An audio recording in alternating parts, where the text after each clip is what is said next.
Isabella Carcel, the youngest daughter of the influential Duke of Carcel, whom even the royal family does not dare to touch. If she wants something, she will not rest until she gets it. And if she cannot get it, she destroys it so that no one else gets it. She has a bad character.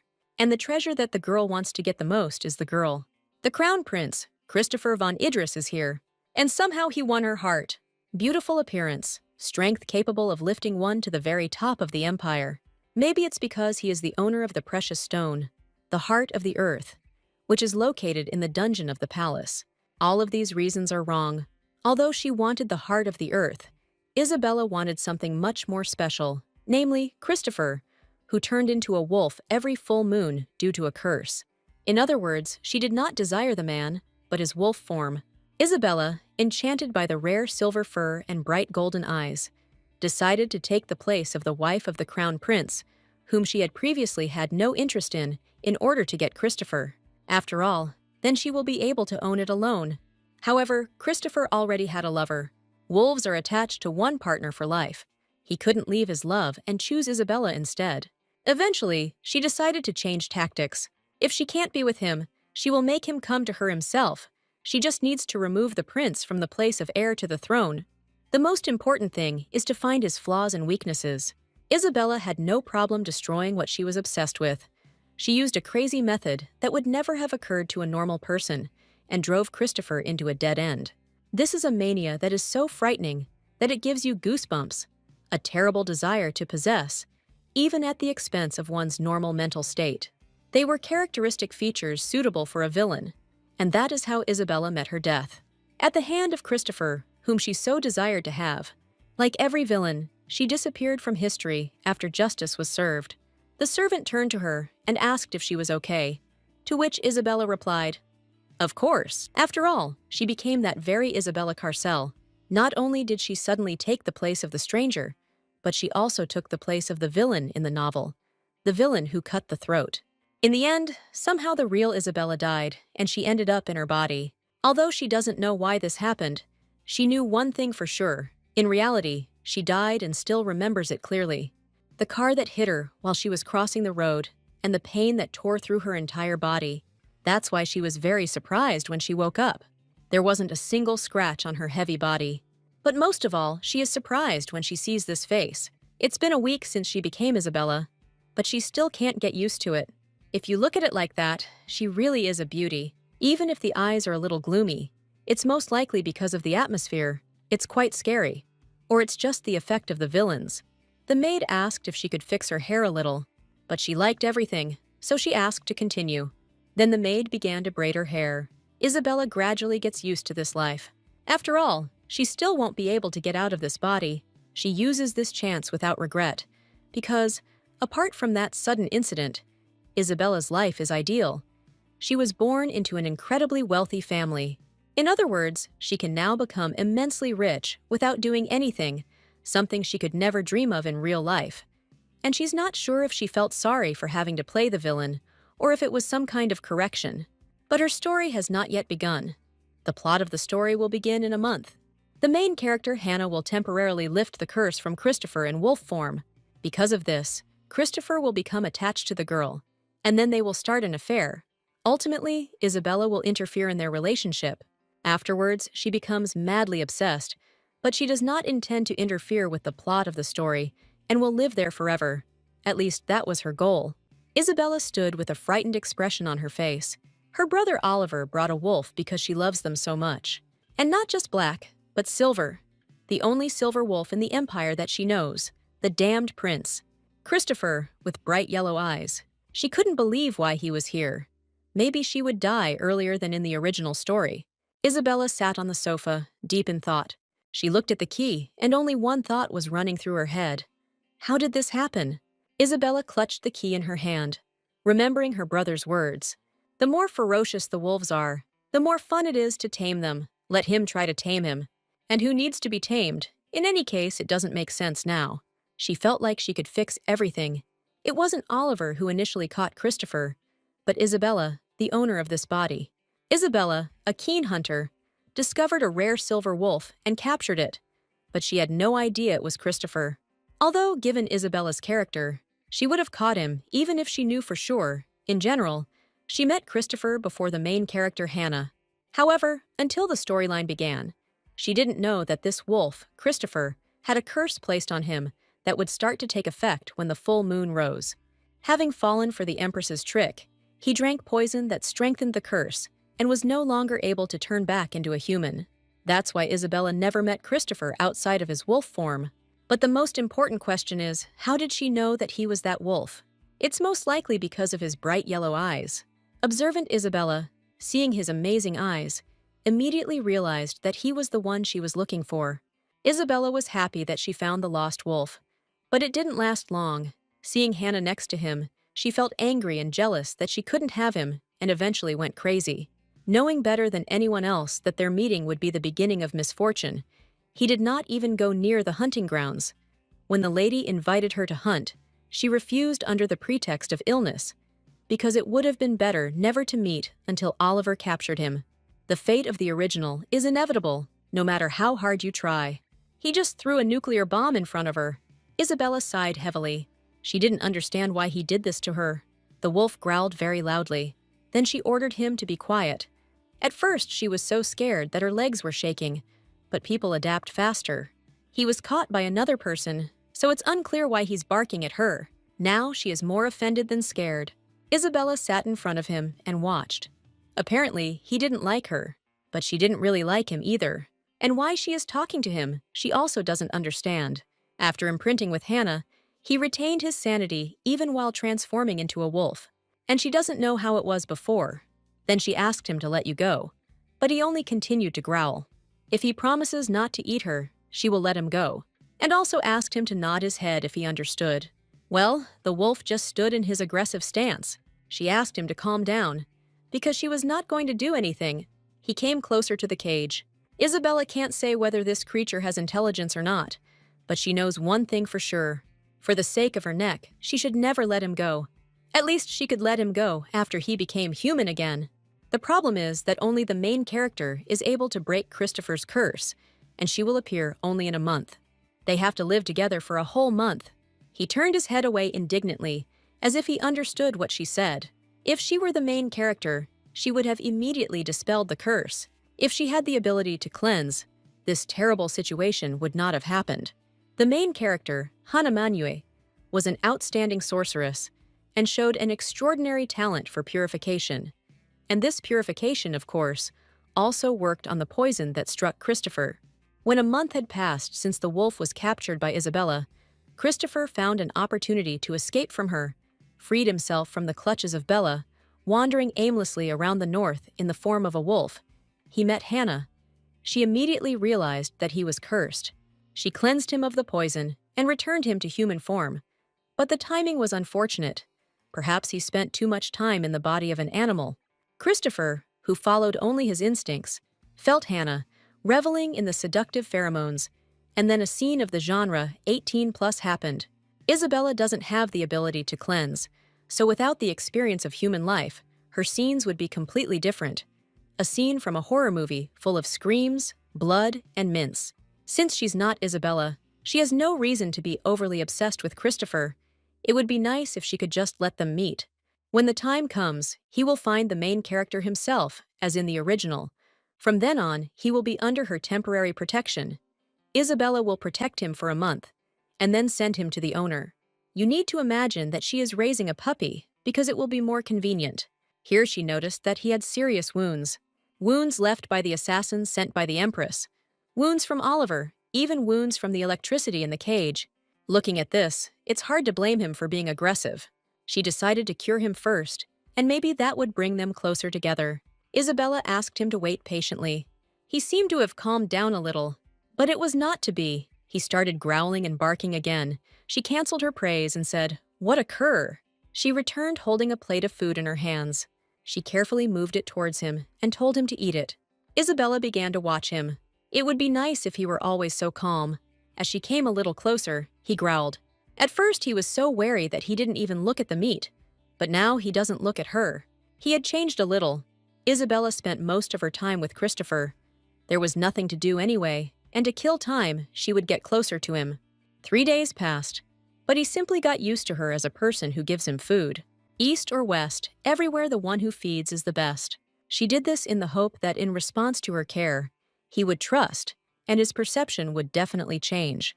From being an annoying and noisy meat, she became a good meat that feeds him meat. But she's still meat. She needs to become not meat for him, but a person. Dark days are ahead. She will need to do everything possible. But still, something has changed. The frequency of his barking decreased. The deafening barking that hurt her ears died down. Not because she was feeding him. Anyone who saw him would think he was starving. He must have realized that his barking was only causing him unnecessary stress. He had behaved quite decently when he was being treated recently, although several shots of tranquilizer had not brought him down. In any case, now is the quietest time of the day. What is the speed of his recovery worth? It is almost healed already. Isabella also decided to go and eat. When she entered the dining room, she saw Oliver. He arrived today, Oliver. This is Isabella's second brother, the one who recently forcibly handed the wolf to his sister, the culprit of everything. She asked why he had come, since he was never seen in his own house, and this was the first time he had been here since he had forcibly handed Christopher over to her. Never one to be stuck at home, Oliver is a wanderer at heart. In the life of Oliver, the second son of the Duke of Carcel, no one interfered. Because he was not the successor, he had a strong free spirit. But differently from Isabella, he wandered there, going wherever his eyes looked. Because of this, he didn't do well in the original either. Oliver asked if she had named the wolf. If you think about it, she really does call him Hey, or just Wolf, and didn't even think about giving him a name. But her brother thinks it's a must. Since the wolf is now hers, she will be the one to call him. No one would have thought that Her Highness, Lady Isabella, would be embarrassed by any name for the wolf, but it was he who brought him here. Oliver asked if I should take him away. It looks like he can take the wolf. He has an even worse character than Isabella. If he takes Christopher, he will haunt and torment him, just like Isabella in the original story. Never let Christopher find a mate. Oliver caused a lot of problems, so he was kicked out of the family. After all, it is not known whether he is capable of taking a life without hesitation. The family will be safe, but Oliver will definitely meet a sad end. Isabella said she would raise him, so don't even think about touching him. He'll die if he touches him. She grabbed his face and shoved a piece of meat into his mouth. Why did you drink a glass of wine with a serious face? There is nothing beautiful about this shiny face. Its flaw is its excessive kindness. Eventually, over lunch, she decided to choose a name, but she couldn't concentrate. When the wolf saw her, one could tell from his expression that he was tired of her attention. She pulled up a chair and sat down opposite him, as if the air around her froze. Isabella will give him several selected names, and he must answer if he likes any of them. She cannot call him His Highness, any more than she can call him Christopher. She liked the name Belish, but from his expression, it was clear that he was extremely against it. It suddenly occurred to her that his name, Christopher, could be shortened to Chris. It seems that he liked this name too. Now she will call him Chris. She had a request for him, so Isabella asked him to listen to her carefully. She only gave him a name, but it seems they have already become closer, and his hatred of Christopher seems to have subsided. Isabella released him from the cage. Christopher began to look around. The servants and Isabella stood to the side and watched. It was clear from her expression that she was very worried about whether everything would be okay. The maid looked at her with incomprehension. No matter how much she thought about it, it was too much. Isabella asked Grace to vacate the next room. It would be the wolf's room. The maid asked her again. After all, this is very dangerous, since it can break out, and it needs to be strengthened so that this does not happen, and do it at the highest level. They ended up having to combine 2 rooms to make it happen. The maid asked what to do about it. She suggested fastening the muzzle. Isabella forgot to put it on because she was tired of taking it off and putting it on every time she fed, but she thinks it will be okay. It doesn't come out anymore. It's a pity that we had to put him to sleep to buckle him up. Everything went smoothly. He'll use it later, on a walk. The servants stood with their mouths open and were in complete shock at what they heard. But she can't keep him locked up all the time. If he hadn't attacked, we could have gone right now. Isabella asked for another collar and a locket with a name.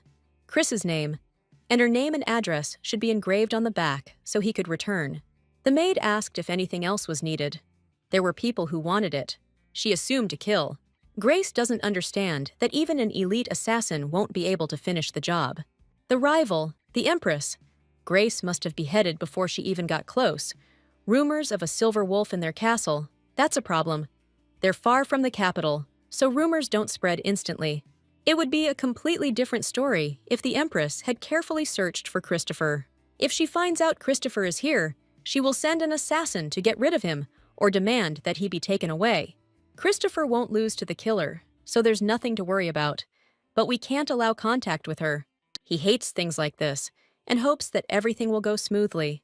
Although she was forced to take responsibility for the protagonist, she is not going to give him to the Empress. She needs to take care of him before meeting the protagonist. In any case, Isabella regrets it, even if he is a nasty dog. But she does not want him to suffer in the clutches of the Empress. When she decided to bring him a bowl of water, he rushed at her aggressively. Then, I forgot and asked, "Well, why is he barking again?" After all, she didn't give him such a command. She removed a little magic from the cage so as not to harm him, and he became very self-confident. First of all, Isabella is his owner and protector, so he must listen to commands, but it was all in vain. Christopher continued to growl and bark, and everyone even had to cover their ears. The maid ran to her to check if everything was okay. Then, Isabella screamed that she was his mistress, and he should shut up and obey her. In fact, even her nerves are already giving out. She can't stand it anymore. But Christopher seemed to enjoy it. Oliver burst into the room, shouting for Isabella to shut up her dog. She turned to him with a displeased face. They are undergoing training, so he needs to leave. But what kind of training is this when all he does is bark? Oliver handed it to her himself, and now he's angry. Now Isabella is praising him. Let her rip that bastard's eardrums. Oliver covered his face with his hand. It seemed as if his head was about to explode. There are now 2 dogs in the house, and why did he pick it up and give it to her? The castle was in complete disarray, but I don't know why. But at least I'm happy that now Oliver is in despair too. It would be great if this method worked. In a desperate situation, she picked up some books for herself. From adopting a puppy to training, my naughty dog. What should I do? A great dog starts with a great owner. Master of the dog world, turning any ferocious dog into a gentle lamb. A best-selling author and a teacher for dummies. Isabella believed in the author, hoping that he would help her tame Christopher's deafening bark. It seems like they are both cursed. Even if you read for 100 days, you won't be able to apply anything in practice. Perhaps she has no talent for learning. When given the command paw, he might bite her hand, so she initially tried the command sit. But instead of this command, he just started barking. From the expression on her face, you could tell she had lost all hope and was begging him to sit down. Christopher kept growling, so she just decided to give him the bone. She got angry, she calmed down, she begged, she tried everything, and the next thing she knew, Christopher was off the leash, and another week passed. Belatedly, she tried to restore order, but her authority was already under Christopher's tail. With this approach, they will never go for a walk. Now he doesn't even answer, he just ignores. All hope that they will be able to establish a connection is gradually fading. She will have to send it to the heroine as is in a month. She lay there and thought about nothing. But then I opened my eyes, and the question arose in my head. Is it really necessary to do this in a month? She jumped out of bed and decided that she could start looking now. The maid was just about to enter the room, and food for Chris was ready. Isabella said that she was going for a walk and was feeding the wolf herself today. Before leaving, she looked at him one more time. He may be a rotting piece of shit inside, but he's still handsome, so he needs to be fed. She doesn't even know where to look for Hannah. She has no information about where she was before arriving north. There was even an idea to send someone to search, but most likely they will hardly be able to find her, because Hannah travels to places where her skills are needed. It is for this reason that she never stayed in one place. In addition, she is good at hiding and running away, so there is a high probability that she will not be found. Isabella knew it would be difficult. Suddenly she heard screams, "Save me!" There was fear on her face. She didn't know what was going on. The only option was that Christopher had broken free, so she ran towards the screams. The servants fell to the ground. Christopher's chain was broken. Isabella couldn't believe her eyes. There was fear in her eyes. But most of all, I don't understand how he managed to get out. At that moment, she understood. Even though she had praised him for his beauty until now, when those bright yellow eyes looked at her, no matter what Isabella tried so far, They couldn't get close. She was still just a piece of meat to him.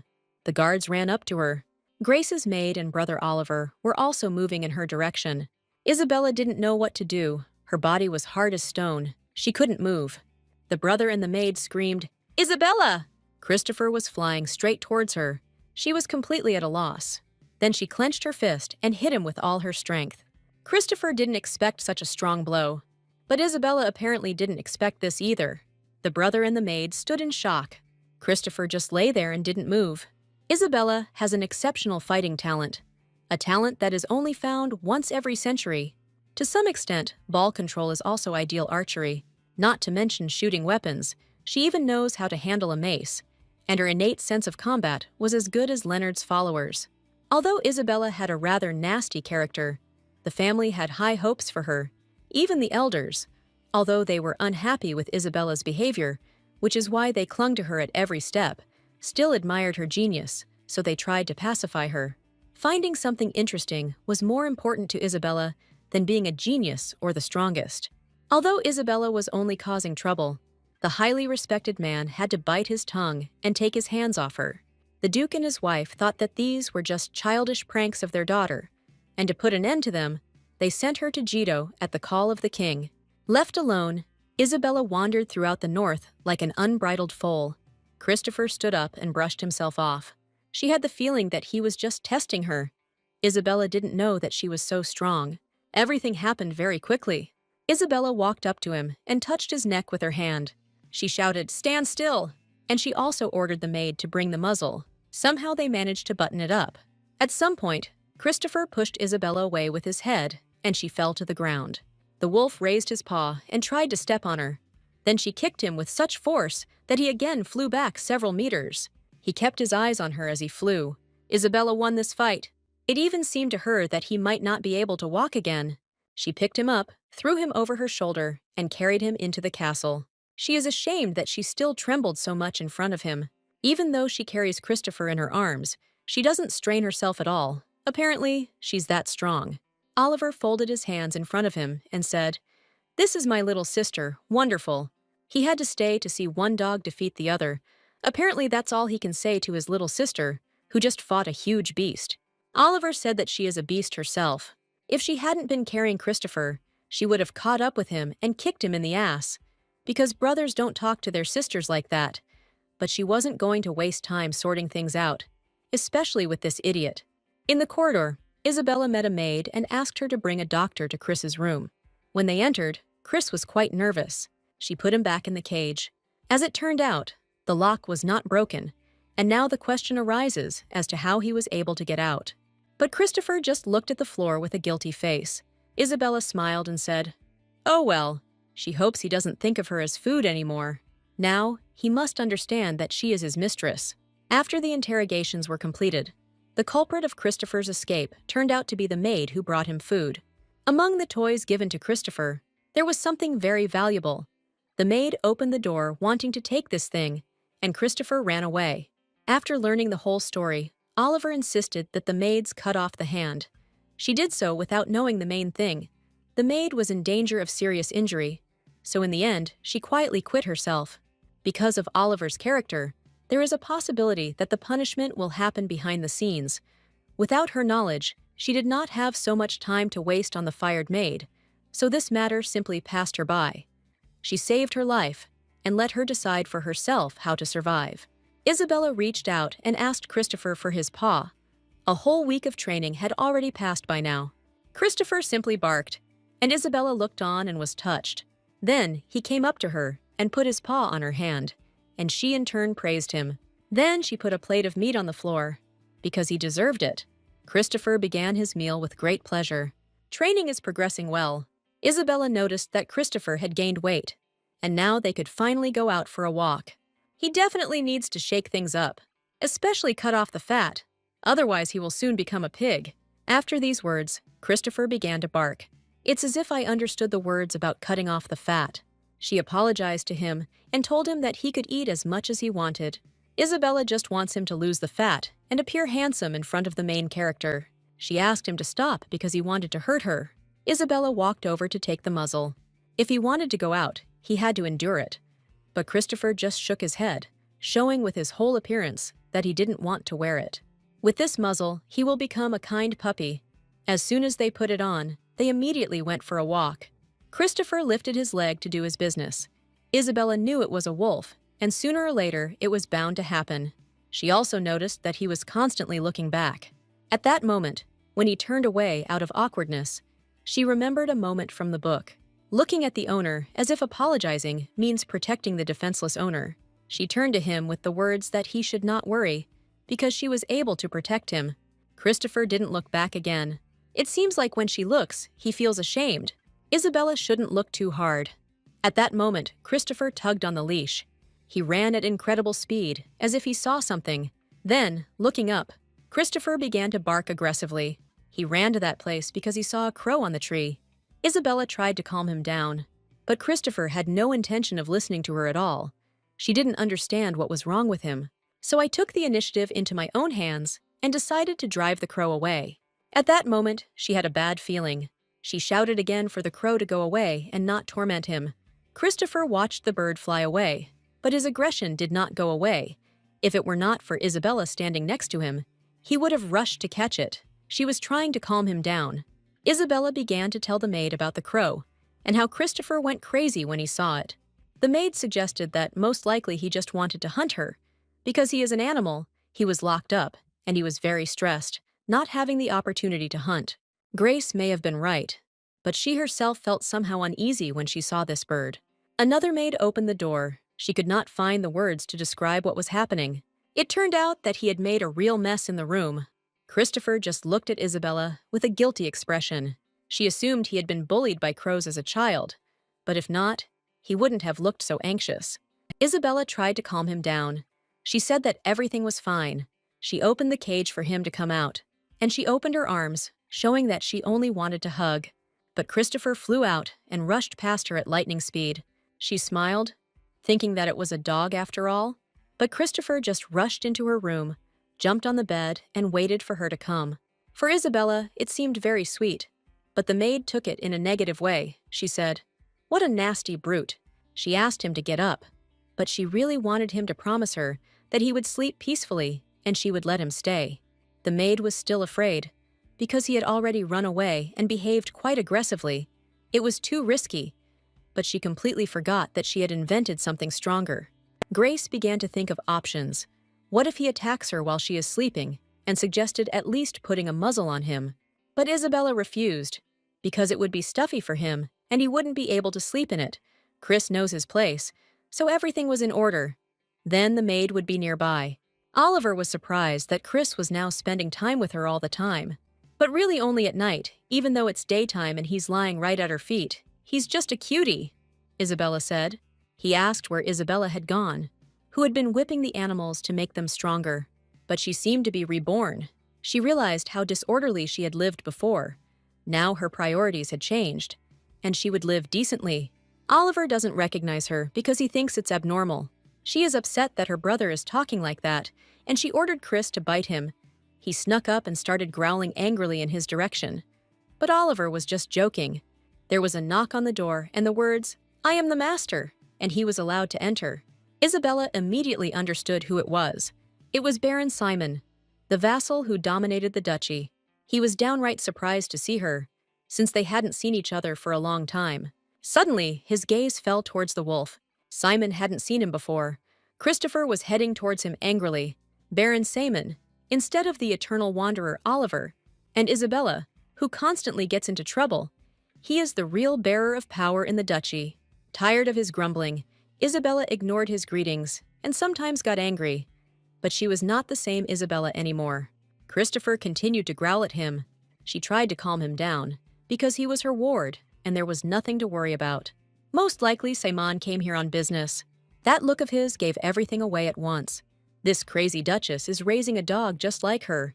Here's what he thinks, and other services of the same opinion. He cleared his throat and said, "Well, mister, this is the mine he was talking about." Simon placed a huge, glittering stone on the table. Isabella couldn't even believe her eyes. The last time he reported on diamonds was a week ago, and this stone is the last one for now. There was a mournful atmosphere in the room. Oliver said it was a useless stone, So Isabella asked what he was carrying. This is a magic stone, which means it will bring a lot of money. Oliver and Simon's eyes immediately lit up. Magic, a magic stone. Isabella was surprised that they didn't know about magic yet. In the original work, the duchy was famous for its magic stones. She thought they already knew. They assumed that the magic stone must be blue. Blue, processed stone. And this stone is a nugget. A wizard she knew told her about it. Simon remembers last year they sponsored a wizard who was showing off his rare gem. That one was similar, but this one was bigger. If they don't believe her, they can check it themselves. They decided to do just that. Isabella turned to the Baron, who apparently thought she was completely untalented. When he thinks about all the money he spent to compensate for the damage he caused, he is glad that she has changed lately. The conversation took a different turn. Everyone was tense. She guesses why he is behaving like this. Christopher began to yawn, and Isabella noticed it.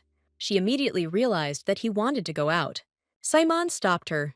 Because she should know something, it seems like there is something left to grumble about. There are rumors that His Highness, the Crown Prince, has disappeared. Then Oliver said that the prince is running around here and there very well. If his older brother says this, then it's not just a rumor. It must be assumed that the problem is significant. Another problem was that Oliver wasn't very keen on him. If he doesn't return in a month, he's not sure whether to hold the young lady's coming-of-age ceremony here. Then Isabella remembered that her birthday was coming up. But for some reason, they both reacted with caution. They thought she would be angry. But she herself said that she was reborn. Isabella and Christopher headed outside.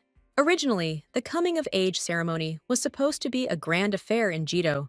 Because of the prince, it had to be paid for by the estate. If it had been the same Isabella, it would have already destroyed everything. But for her today, this event has no significance.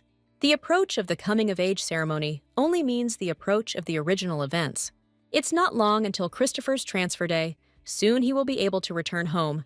As soon as Hannah arrives, everything will fall into place. Isabella walked and said, "I won't sell." Simon asked her to just let him take a look, to which she replied that she was busy and that he should not bother her. The reason they argue with each other is because of Oliver. That damn brother left everything on her and ran away. She pretended to be smart in vain, and her tongue, the enemy, thanked her for the discovery, but left the export issues to her, the idiot. The weather was beautiful. There was a basket with balls on the ground. Isabella took one in her hand. Then she swung and threw it, saying, "Chris, catch it." All the sand flew into Simon's face, but he wants to quickly figure out how to avoid it. Christopher brought the ball out and looked at it with displeasure. Her opinion coincides with Simon's. She asked him not to come anymore, to which he replied that this could not happen. Then Isabella asked why that was. She knew about the magic of the stone, which no one else knew, and she was the one who found all the rational clients. No one is more suited to the role of responsibility than she is. But Isabella doesn't know anything about business, and can't do anything. She only found a candidate for the processing plant for Oliver's sake. She didn't think that it would lead to such a result. She dug her own grave. Simon looked at her and said that it was enough for her to express her opinion. But if that was the case, then let her take care of everything right away. The only thing that was important to her was to fully spend the remaining time with Christopher. Isabella turned around and saw Chris nowhere to be found. She only noticed how he jumped over the fence and disappeared from sight. Even at that moment, she was speechless. One of the swords flew over the fence. He can escape after Hannah comes north. There is no point in escaping now. If he escapes, it will be a dog's life. Simon fell to the ground. Christopher ran away in the blink of an eye, acting so quietly that she let her guard down. Isabella started screaming at him, "Come back!" Various thoughts swarmed through my head about what if Christoph shot down the crew? What if he gets lost and loses consciousness? Or an evil person will catch him and torture him? Suddenly, Christopher jumps back and returns with the ball. He runs up to Isabella and spits the ball out in front of her feet. It was the ball she threw. He didn't run away. It was because of the ball. She thought he hated her. It turns out she was wrong, like an idiot. Isabella praised him because he was so cool. He didn't give up and brought her the ball. This was the first expression of affection. She dreamed that they would become closer in a friendly way. Unlike the day she made a mistake, this time she definitely felt his trust in her. Beautiful, kind, her naughty puppy. Christopher jumped and knocked her down. They fell and lay on the grass, hugging each other. Simon walked over to her to make sure everything was okay. Isabella was surprised that the ram had not left yet. He said that he needed to give her something, and then handed her a folder. Isabella began to study carefully. To sum up the contents of the document, the manufactured accessories with magic stones were to be delivered to the jewelry store belonging to the Guild of the Duchy of Carcel in Jito. Simon asked her to read the back as well. Mana stones are difficult to handle and should be entrusted to an experienced craftsman. However, it comes at a cost. Even with high pay, not every master will take on the job. It's too expensive, and their family needs to get as much profit as possible. It will become her pension fund. Then she remembered about Asila and said the name out loud. She asked Simon to contact Asila's workshop. The name is not very well known. She is an experienced craftsman. Countess Gurel had one necklace last year for the celebration of Her Majesty's birthday. It was made by her. Simon was surprised. He understood what necklace she was talking about. This necklace was famous enough for the Baron to immediately understand what was being discussed. The only necklace in the world, beautiful and small, despite the fact that it was a magical instrument. It is so well known that rumors have reached the far north of the duchy, but she remains anonymous. Isabella knows this because it is a jewel. Jewels are beautiful, and the original Isabella is crazy about beautiful things. When Isabella heard rumors about the Countess's necklace, she immediately began to question her people in search of the name of the master. And the cost will also be reasonable. But she doesn't like being the center of attention, so it won't be easy to get a contract. She's already been rejected. If it weren't for Asila's outstanding abilities, she would have died already. Simon said he would arrange everything, like a military leader going to war. Isabella released him with a forced smile. She would like him to never come here again. He turned around, never having seen the Duchess smile before. With such a desperate and demanding voice, she called the wolf to her. It was not a voice of desire to possess, but a voice of genuine concern and concern. Everyone is walking at this age. Isabella just stayed there a little longer. She will grow up to be worthy. He thought that she was an immature girl who did not know the world and looked at her through dark glasses. It would be nice to train her in management next time, Simon thought. Isabella just wanted to die already. The Baron was too persistent. I've been stalking her all day. This behavior is annoying. How much more will I have to suffer, she thought. Christopher lay down next to her, as if supporting her, and she thanked him. Even the dog, that is, the werewolf Christopher, sympathizes with her. He was able to somehow express this with his face. She needed to sleep quickly. She wished him good night. Christopher started barking. It was too noisy for her. She wanted to ask him to be a little quieter when she opened her eyes. The wolf tried to protect her from some ill-wishers. She jumped up and screamed, "Killers!" A man in a black cloak reached out to her. She covered herself with her hand. At that moment, Christopher ran up to him and threw him aside. He turned to her and barked. She apologized. Now was not the time to get lost. She took her sword. Then she swung and hit the man. A huge pile of dead people lay on the bloody floor. 10 killers burst into the room. She had just killed 1, and Christopher had 4, leaving 5. Isabella asked who sent them. Do you want to test the power of her puppy? The 2 men looked at each other. One of them had a dagger in his hand. She asked again who wanted her puppy. Since they were silent, what could she do? She would have to kill them all. She was sleeping peacefully when suddenly all this wildness happened. She wiped the blood from her face. Then she noticed that Christopher was looking out the window, as if something was bothering him, or he was trying to show something. Come closer, and forgot to go out onto the balcony. A crow was sitting on a branch and looking straight at her. This was the same defense that she drove out of the tree on a walk. It looks like the Empress. She was spying on them. Christopher got angry because he knew that the crow was the eye of the Empress. She still doesn't know who she's dealing with. Isabella runs inside and throws her sword. She took a gun and shot straight at her. The first shot hit her, and she fell to the ground. Isabella didn't think the crow was watching her. She wondered how it knew Christopher was here.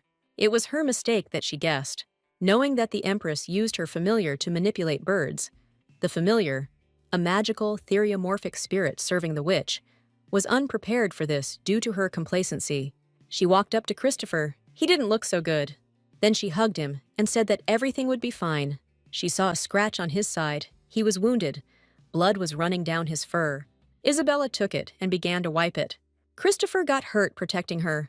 Who knew he would help her like this? She didn't even notice until she heard barking in her sleep, like she was losing her mind. She sighed heavily and said, "It's his mistress's fault." Christopher came up and buried his face in hers. Something pricked her. Bella didn't even notice. But it seems she got hurt too. This is the first time Christopher licked her face. Maybe he is worried. She praised him and also asked him not to worry, because he saved her. He rolled backwards, something she had never seen before. It seems to be because of the Empress, but she will protect him no matter what. Suddenly, Christopher spoke up, asking how she knew the Empress was the culprit. For a second, Isabella was speechless. She didn't expect that, in his wolf form, he could speak. At one point, he stood on his hind legs and tried to jump on top, but she stopped him. Her dog speaks, but he is not a dog, but a wolf. Isabella began to remember the past. Was it in the original, being a wolf? He was a real beast, so there was no human intelligence in him.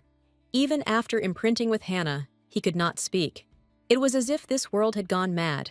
Embodying the villain, she raised Christopher and was like sitting on a time bomb, that Christopher didn't even speak. And now, reason has awakened in him. He bared his teeth, revealing his fangs, and moved closer. "I'll ask again." His voice sounded low and threatening. With one powerful paw, he pressed against her shoulder, pressing her, his hot breath burning her skin, and a yellow fire burning in his eyes.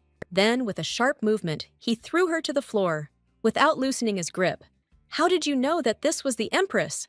He growled right in her face, so close that every word echoed like a rumble in her chest. Without thinking, Isabella swung her fist and hit him in the face with all her might. The wolf flew back to the wall, its fur ruffled, but she immediately gasped. "I was just scared." Her hands were shaking. "I'm a terrible housewife," she whispered, covering her face with her hands, treating him like a dog. Yes, it was no longer a dog. But what tormented her most was one question. How could he speak at all? He doesn't know. This is his first time. But he will have to ask questions for the third time, so he asks her to answer normally. How did she know that it was the Empress? She replied that it was because of the crow. Everyone knows that crows obey the Empress. She had spied on them before, and she had thought it was suspicious. But she hadn't expected to send assassins. And of course, she hadn't thought at all that Christopher had thought it was suspicious either. Isabella asked if he was by any chance the Empress's wolf, because all the assassins were aiming at him. He replied that she shouldn't mutilate him, otherwise he would vomit. He can make such a grimace and really looks like a human. Although he is a human, she would have to pretend she didn't know who he was until he revealed his identity. Even under threat of death, she wouldn't dare tell that she raised a wolf, knowing that he was the crown prince. It would seem too suspicious to anyone. I turned to her, Isabella Carcel. She turned around and looked at him questioningly. She was surprised that he knew her. The Duchess is very well known as the mad dog of the Carcels. Her presence means that she is in the Duchy of Carcel. Whether he is lucky or not, how can one say? He paused, then continued more seriously. Christopher has something to tell you, and she might not even believe it.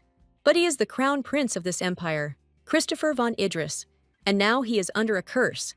At this moment, his voice sounded firm and confident. Isabella did a perfect job of feigning shock, her eyes wide as if she was hearing this for the first time. Inside, she was already dying from awkwardness about how to properly address the prince, who just yesterday was your dog. Her thoughts were confused, and her tongue was almost tangled. Apparently, she will die of awkwardness, constantly getting confused about the degree of politeness. The Duchess is now the only one he can rely on, and she should take it much easier.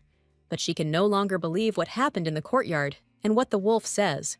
And he is so familiar with her, and that is why she doubts that it is he. The Duchess is sweet, but her character is harsher. He asked how he got into their dukes. Isabella was a little worried, because Christopher remembered absolutely nothing. He seemed to smile, if you can say so, and asked what the problem was. There was a slight mockery in his voice, but his eyes remained serious. Isabella folded her hands in front of her, pretending to think how lucky it was that he didn't remember anything. Flashed through her mind. If only he knew how he actually ended up here.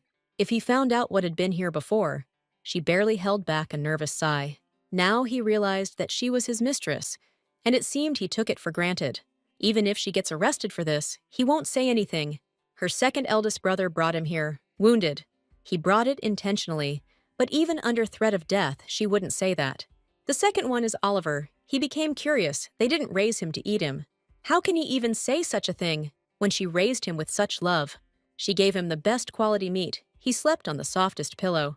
Every day they went for a walk. There were so many problems while she was raising him, although he doesn't know it. It all sounded good. But there were rumors about the Duchess's vices. He became somehow different. Her cutie disappeared somewhere. Now she sees only a grinning wolf in front of her. Forgotten, she folded her hands in front of her chest and asked if he wanted her to kick him out. His answer was negative. Then she asked if he was okay.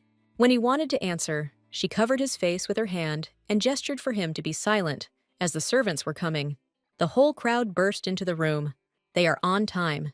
She was going to call them anyway, and as they see, the room is too dirty, even though it is the middle of the night, but she asked them to clean up. Isabella was perfectly fine, but Chris was injured, so she asked for a doctor. The maid saw a scar on the face of a national treasure. It urgently needs to be treated. She was embarrassed by the words, "What kind of national treasure is this?" and also asked not to say that again. This level should be enough. You have to be at the level of a holy relic to want to be treated, the maid said. It seems the guard heard something. Isabella was very ashamed.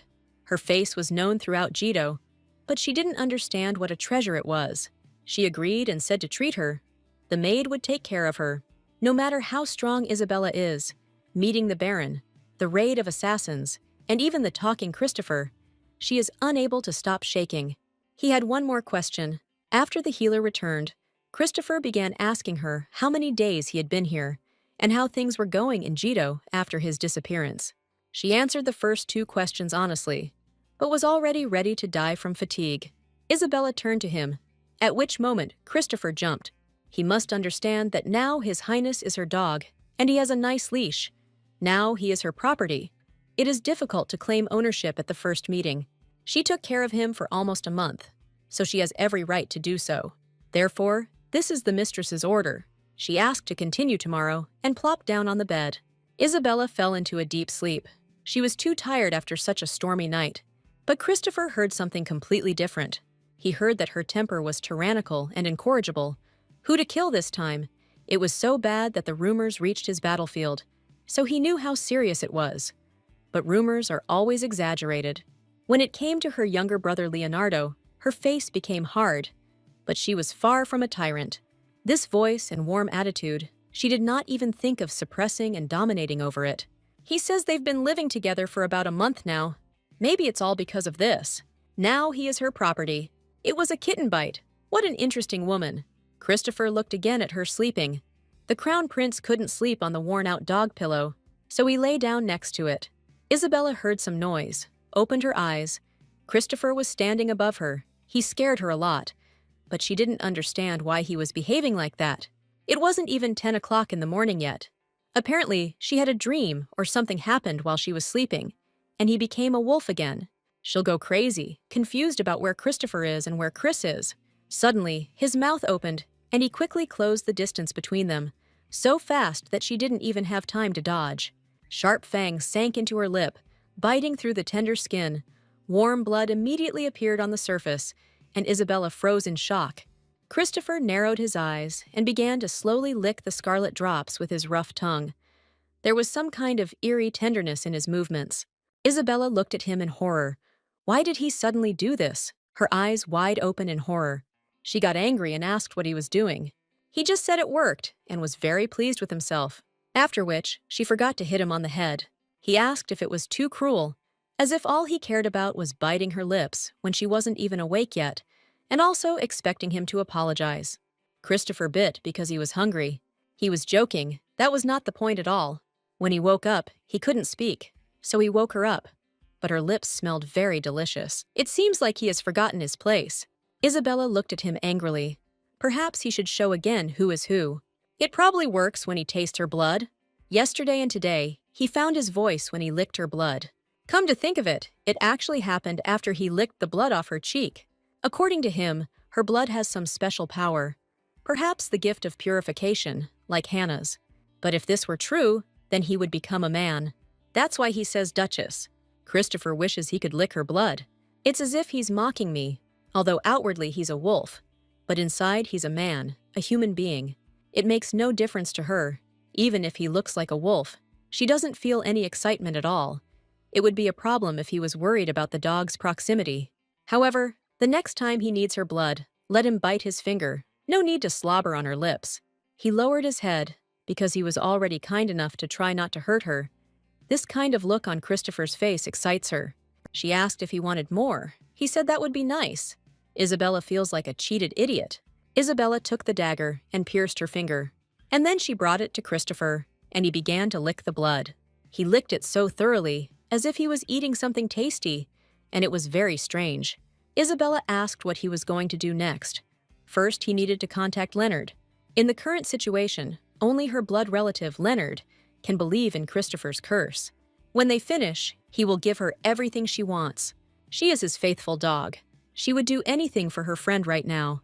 Isabella wrote a letter from Christopher's words about how he accidentally ended up in the duchy and why her brother urgently needed to come. At that moment, I even felt a little sorry. She turned away and placed her hands on the table. She took Christopher's paw and said that we needed his seal. They put a seal on it. It looked a little strange, but it seemed to work. Now they are colleagues and in the same boat, so from now on he should call her Isabella.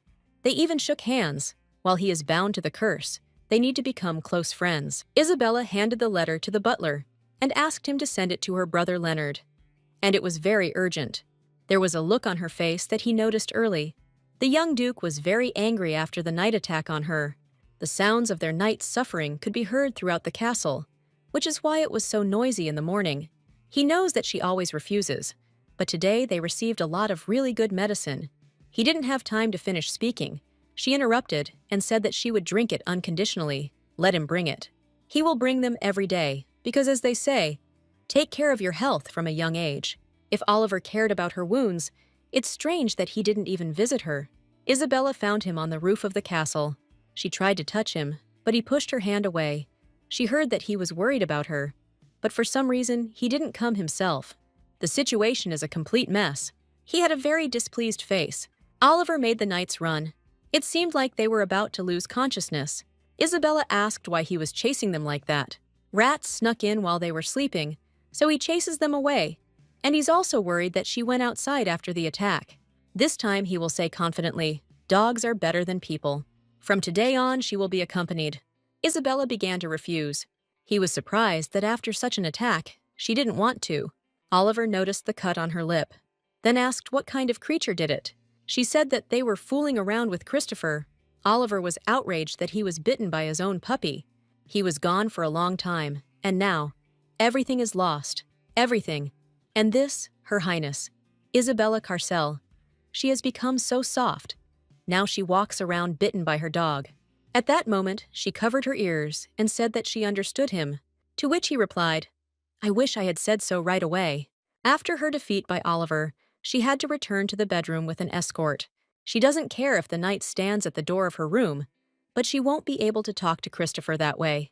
Isabella turned and told him, You are free, but he replied, Not at all, miss. Then she told him that he could rest in the next room when she was in her room. She would call him if she needed to go out. That was an order.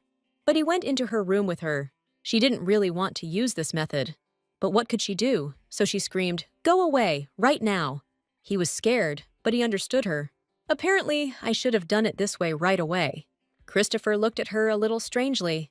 He can't believe it out loud, because he didn't expect her to be attentive to a knight who must fulfill his duties. But she is just who she is. She asked if they had changed his bandage. Why should he do such unpleasant things himself? All his subordinates had disappeared somewhere. Everyone was so fierce that no one dared touch him, so much so that he didn't allow his wound to heal. So she was responsible for his food, walks, and even toilet. And it looks like she was doing a good job of it, but in reality she just hit him hard. At first she was struggling with the character of this wolf, but now, looking back, it became a dear memory of Christopher. She valued him, the wolf, very much. And really, she valued him madly, treasured him like her own life, in fact. And she paid with her life. You can't make mistakes. Just as Isabella was about to treat the wound, she noticed that he had healed himself. She asked about such an ability, but he would like such a convenient ability. Then she remembered that she had given him her blood. Under these circumstances, it seems more likely that her blood has healing powers. Isabella wasn't supposed to have such a skill. The ability to heal will appear only in the main character, but definitely not in the villain. It probably wouldn't work on humans, if it were possible. But her body wouldn't have any scars, so the power only works on Christopher. Whether she likes it or not, she can't shake the feeling of deep connection with him. She noticed that he was interested in her because he asked how her lip was. If such a scratch had hurt her, she would not have had the last name Cartcell. Isabella stroked his head. He pulled back a little. He didn't care whether she stroked him or not, but he wondered why she was doing it. She answered because he is handsome. There have been problems lately, because Christopher thinks she is a good person despite their close relationship, and he has reason to think so. Simon ran into the room and asked what kind of creatures dared to attack the lady. He said that he wanted to get rid of them, perhaps because of the appearance of Baron Simon, relations with whom had recently softened. Isabella turned to him and said that they couldn't fight openly. Then he replied that he could also hire assassins. Baron Simon is a powerful man in the duchy. He could not stay away and took the attack to heart. Christopher increasingly thinks that her villainous reputation is just a rumor. Alan, who was initially wary of disturbing her, now increasingly irritates her with his appearance. Today they go for a walk, just the two of them with Christopher. Isabella pointed to the side and told him to wait there. Alan thanked her for this and happily headed to the indicated place. Isabella wondered how such a stupid guy got into the Knights of Carcel. Christopher offered to tame her. He thinks that Alan will obey her. But you can forget about that, because she already tamed one. He was also a fierce type. Although in fact, that fierce type was not Christopher. Leonard was due to arrive today. She looked at Christopher and realized she hadn't bathed him in 3 weeks. She turned to him and said that he needed to tidy himself up. The rumors weren't lying. He thought she was a good person, but she turned out to be so cruel. Christopher's fur was all matted with mud. The water was very dirty. It was as if he had lost his virginity. He was talking some nonsense, because she apparently accidentally touched him while washing him in the bathroom. In fact, it was as if he had never tried to mate, to lose his virginity simply by touching. He was so pure that he did not look like someone who had rushed around the battlefield. Christopher was outraged, because you can't just talk about mating anywhere. It's like she has no bones in her tongue. Isabella began to joke, saying that she would take care of it and find him a suitable female. He took every word Isabella said too personally, talking about shame and morality. She poured water on Christopher and said he should be ashamed to look at her all wet. They finished their water procedures. Christopher shook himself and splashed Isabella with water from head to toe. She took a handkerchief and began to wipe her wet hair. This was his revenge. Christopher sat on the floor, raised his head, and looked at the ceiling. As it turned out, there were too many drops that were flowing down. The rest will dry outside. Isabella walked, shaking all over from the cold.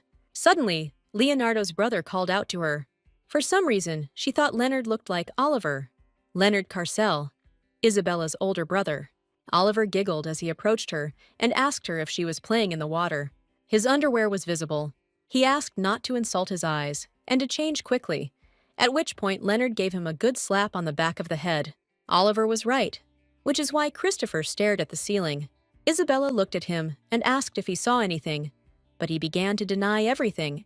Oliver even flinched in surprise. It feels like he's sleeping because this dog is talking. The voice seemed very familiar, as if His Highness the Crown Prince was standing in front of them. Then Christopher replied that he had not changed at all. He still lives like a gentleman with white hands. Oliver got angry and quickly ran for the blanket. Then he covered Isabella with it and told him not to look. As Oliver said before, all men are wolves, but he gave it to her himself. But he thought it was a real wolf. Leonardo, saying, "Enough," moved them away from each other and gave each a task. Isabella should go to her room and change her clothes, and Oliver should stop screaming, wash up, and go downstairs. Isabella looked at Leonard and asked if he could dry His Highness's wool, because if he delayed, he would fall ill. Christopher began to nod. Leonard said he would dry it. Oliver turned and told Isabella to put on a black dress. A very black dress. Absolutely black. When I forgot to come back, he met her. He was so pale that she thought something had happened. Most likely, it was because he realized that he was hunting the Crown Prince. He doesn't remember anything, so there's no need to cause trouble or say anything unnecessary. He may be a hooligan, but the bullets in the prince's body will scare even him. Isabella didn't expect him to actually dry it. Christopher sat on the floor, his white fur shining, showing all his superiority. Isabella's brother took very good care of him. It was unbearable for him. Since everyone is gathered, His Majesty must also join in. They all sat down opposite each other. There was something wrong with Oliver again. He was acting like this even though he knew Christopher's true identity. Isabella asked if it mattered that Oliver also knew who he was. Well, they would have to live together for a while. There was nothing they could do. He would only trust the Carcels and no one else. Just as Oliver was about to shout something, he received another slap on the back of the head. Leonardo was interested in how this happened. Christopher explained what happened to him, starting with the situation when the Empress poisoned him, to the story about the effect of Isabella's blood and the desire to mate. Leonardo specified that when he drinks the Duchess's blood, his mind returns, but his wounds are also healed.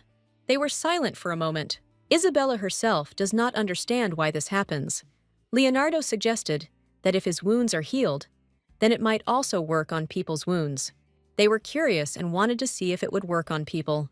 Isabella asked which of them wanted to be the test subject. Oliver immediately pulled back, saying that he didn't want to drink her blood. And how was it even possible for her to have such a good ability? Isabella started walking up to him and saying that she was going to prick his finger. Leonardo took the blade and made a cut. Isabella thought there was no need for so much blood. Oliver said that only a little bit of blood was needed, to which Isabella replied that if they wanted to pour blood into the cup, they should have enough. She put the glass of blood on the table. Leonard looked at him carefully. Then he took a small sip. Apparently, it is of no use to people. Oliver screamed that the bleeding needed to be stopped, so she gives it to Christopher. She just doesn't want to waste it. Martha should be arriving soon. First, they need to check if they can remove the poison the Empress used. She walked into the room, greeted everyone, and introduced herself. Her name is Marta Terran, the only sorceress in the elite division created by Christopher, one of the few who knows about his curse. It's me, created by combining existing poisons with invented ones. That's why you shouldn't play with them, of course. She's not the main character, so she can't remove the curse. She asked if she could take some blood from her, but Isabella knew it would be no use. It would make no difference, since the reason why His Highness's curse was not lifted was because the Empress used a special poison. It follows that the curse will be lifted if it is removed from the body. If the poison is removed, the prince will return to the body of a man. But when the moon rises, he will again turn into a wolf. The Empress knew about this, so she sent assassins. If they show up again, Oliver will take a hostage and torture them until they confess. There is only one way to escape the curse that has been passed down from generation to generation in the imperial family. You just need to meet your companion and spend your whole life with him, and Christopher's companion is Hannah Manhwa. First, they need to get rid of the poison. She knows a mage who specializes in cleansing. There is a wandering sorceress named Hannah Manhwa. You just need to find out where she is, and then she will help Christopher. The original will already be destroyed. They made a mistake by tracking down Christopher on their own. Now they have no choice but to find Hannah themselves. It was a little strange, but Oliver supported Isabella too. They need to find her, and Christopher will stay here for now. But he had better move to a safer place. But no one will dare touch him while Isabella is with him. Isabella would occasionally get lazy and skip training, and she would slit the throats of all those rats. Even if he hadn't asked her, she would still be in the case. Leonardo reached out and stroked her head, saying, "Well done, Isabella." She felt awkward. A red blush appeared on her cheeks. This is the first praise she has heard in 6 years. Isabella froze in one position. Then Christopher asked what was happening to her. She sits thoughtfully for a while and keeps touching her head. Isabella took and pushed his head away from her, but he just wanted to ask, and she immediately began to go so far, pushing away and not letting him get close to her. Remembering how he bit her lip, she unconsciously removed her hand. It had been a long time since anyone had stroked her hair. They are brother and sister with Oliver, but they do not make unnecessary shameful movements. The Duke and Duchess kept their distance from them. As in her first life, until her death after early childhood, no one stroked her like that again. Christopher sat with a serious face and listened attentively to what she was saying, and seeing how important it was to her, he decided to do the same. He put his paw on her head, simply because he had to. Isabella even began to fidget, because it was as if he was pulling out her hair. But this was the paw of her beloved Christopher. She pulled his muzzle closer to hers and said that she would no longer treat him like a dog, because it was wrong. Then Isabella moved even closer, hugged him warmly and said, "My handsome Christopher." He wondered how often she called him handsome and kind. At that moment, Isabella even stepped back. It seemed like he remembered something. It seemed to her that he didn't remember. It just sounded like something that had already become habitual to him. She turned to him, "Your Highness?" and raised her fist up as if hinting. Then Isabella asked if he remembered anything. At this point, Christopher felt rejected and wanted to run away. Maybe it's instinct. He needs to be careful. Remembering that she called him a mongrel, she thinks he'll be very angry. Isabella called him handsome and began to stroke him. He felt so uneasy that he said how stuffy it was. Leonardo came over to talk to Oliver. He asked him to tell him how it all happened, and if he noticed the lie, he would make him run 30 laps around the gym. Oliver caught him only because Isabella wanted to raise a dog. Leonardo also asked what else he did, which turned out to be shooting at him, but he really didn't know. If he hadn't brought him here, he would have died there, Oliver said. He was also interested in what Isabella was doing, since it could turn into a big problem even if she just swung a whip. He replied that she had done nothing. Oliver understood that he needed to protect his sister. Isabella and Oliver are said to be birds of a feather, hedonists with impulsive personalities, sister and brother carefully hiding from each other when the other had problems. And problems happened often. She gives him first-class food, and in every sentence he hears from her, "Christopher this, Christopher that." She treats him, walks with him, and even cuts his claws, all by herself. But this became inappropriate when it was discovered who he is. "She's done a lot, so there's no need to slander her," Oliver said.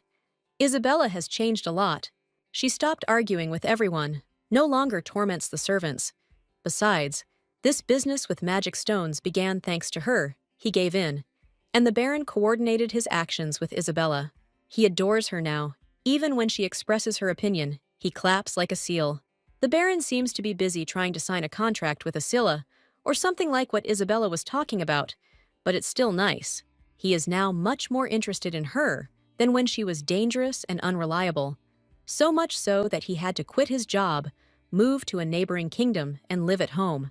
Oliver said not to touch her just like that, because you can come to the wrong conclusion, because they haven't seen each other for so long. With questions running out, Oliver decided to leave. Leonardo just stood there and watched him go. While he was away from home, something changed. The best solution would be to just observe. Isabella picked up a comb to brush Christopher, running her hand through his silver fur over and over. Leonardo watched them carefully, a slight tension visible on his face. Isabella asked if he wanted to say something, but he just asked her to continue. She felt awkward continuing under his gaze. Isabella saw that Christopher wanted to sleep. She suggested waking him up in an hour so that they could go for a walk. "Now we need to figure out whose bed it is now, hers or Christopher's." At first he dozed because he was on guard, but knowing that it was definitely safe next to her, he fell into a deep sleep. Now she begins to wonder whether this relationship was her evil destiny, whether it is possible to build a trusting relationship this way. Just as Isabella wanted to leave the room, Leonardo asked her to sit down. The first question was what happened to her, but she only replied, "Nothing, except perhaps the need to take care of His Highness." He thought for a moment, put his hand on his face, said, "It's just that," and fell silent for a couple of seconds. "We've heard a lot of good things about her lately. Isabella has changed her lifestyle and her thinking. Now she is a kind person. Oliver has noticed this too." The maid came into the room to give Isabella a cup of hot tea. She had a very frightened face, and her hands were shaking. Isabella noticed the worry on her face. Her hand shook so much that the cup of tea fell right at her feet, and the maid began to apologize and fuss. Isabella felt guilty. Apparently, she had in vain brought her to such a close look. The maid ran out of the room. She really has changed. He didn't imagine that this could happen in his absence. His parents will like it, and he, of course, is also very happy about it. Isabella assumed he had taken something, but he really meant it. Leonardo stood up, extended his hand, and placed it on her head. Isabella froze. As it turned out, this was just a habit of Leonardo's. When he does this, she feels awkward, and doesn't know how to react. That same evening, her blood was analyzed and the results were received. Martha said that if a monster drinks her blood, the body will be filled with energy and the mind will clear. The blood is so thick that even a small amount can heal wounds. The smell is also sweet, so if a monster smells it, it will run towards him. Simply put, her blood is an aphrodisiac and a tonic for monsters. It's no wonder that when monsters see her, they go crazy and rush to her. She often suffered from this as a child, and the wolf also ran to her. Christopher said earlier that she smelled nice. His Highness's wines are demon blood, so it has an effect. As Marta said, Christopher has demonic blood in him. His ancestor was the first demon to set foot on human soil. He married a woman, and they had a child. The child, born from the mixed blood of a demon and a human, possessed exceptional intelligence and strength. The child knew how good he was, and believed that he had the right to be emperor. Therefore, in the end, he usurped the throne. The half-breed child was the first emperor of the Idris family. In the process of seizing the throne, he killed the spirit wolf that protected the imperial family. The spirit wolf in anger put a curse on the emperor. On the night of the full moon, he is cursed to turn into a wolf and kill his loved ones. The emperor thought that this would pass in 2 weeks, but the curse did not go away. At first, he returned to human form after 15 days, and at some point, he began to remain a wolf longer and longer. Eventually, he no longer turned into a human and died at the hands of his children. Over time, the blood gradually degenerated, and no cursed children were born until Christopher was born, in whom the final flare of the curse was embodied, turning into a wolf every full moon. If he doesn't seal himself like the first emperor, he too will become an ordinary wolf. For Christopher, this is a bolt from the blue, which is why he made a fuss and pounced when he saw her. The probability is quite high, but before he saw her only as a piece of fresh meat. Lately he also often looks at her with a hungry look. But this is better than rice in the first days here. In order for the principal to quickly turn into a person, and that wizard is needed, and to whom she told how the search is progressing, Leonardo asked, but this takes a little more time. He asked her to hurry, because there wasn't much time left. Oliver sat with his hands folded in front of him, his face displeased. Marta stood to the side and understood everything that was happening. Isabella sighed heavily. She understood that she needed to wait a little, and she herself would come soon. In a week at the latest, then Hannah Manu will appear. That day, Leonard returned to Jado. Before leaving, he asked to take care of the prince and expressed his desire to see him at the coming-of-age ceremony. It was a soft speech, unlike the first day when he spoke harshly and coldly. As soon as the surveillance disappeared, Oliver locked himself in his room with a bottle of wine, and Martha, who remained in the duchy, did not come out and was engaged in research, so that she was also not seen. As Christopher became calmer, the servants also got used to him. Although the surroundings had changed, overall it was a peaceful, everyday life. She wished other days could be like this. Servants passing by the room heard various screams. Isabella asked him to stop doing such things. No matter how hungry he was, he didn't need to bite her hands like that. She began to control his diet, worrying about the prince's health, and for this he began to bite her hands. She threw him a bone and said, "Bite it." Christopher began to tear at the blanket with her long, sharp claws. Then he demonstratively walked up and knocked the vase off the table with his tail.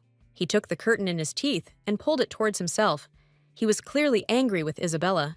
Isabella looked at all this. Her face darkened. She was simply angry.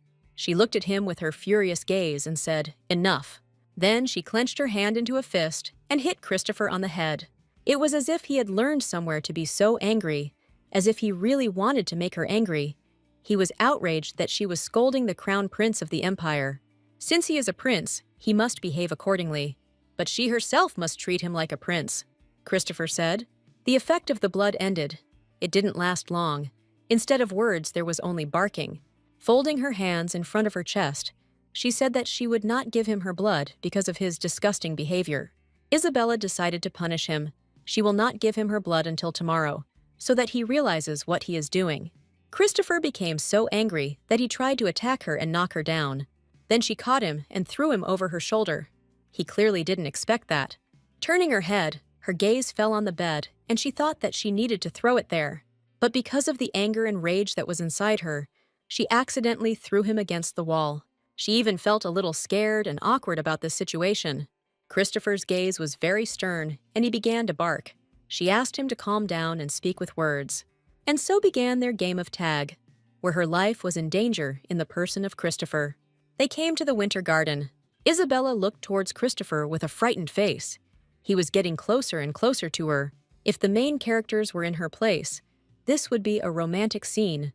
But here she is, and this is the time of a bloody battle for her life.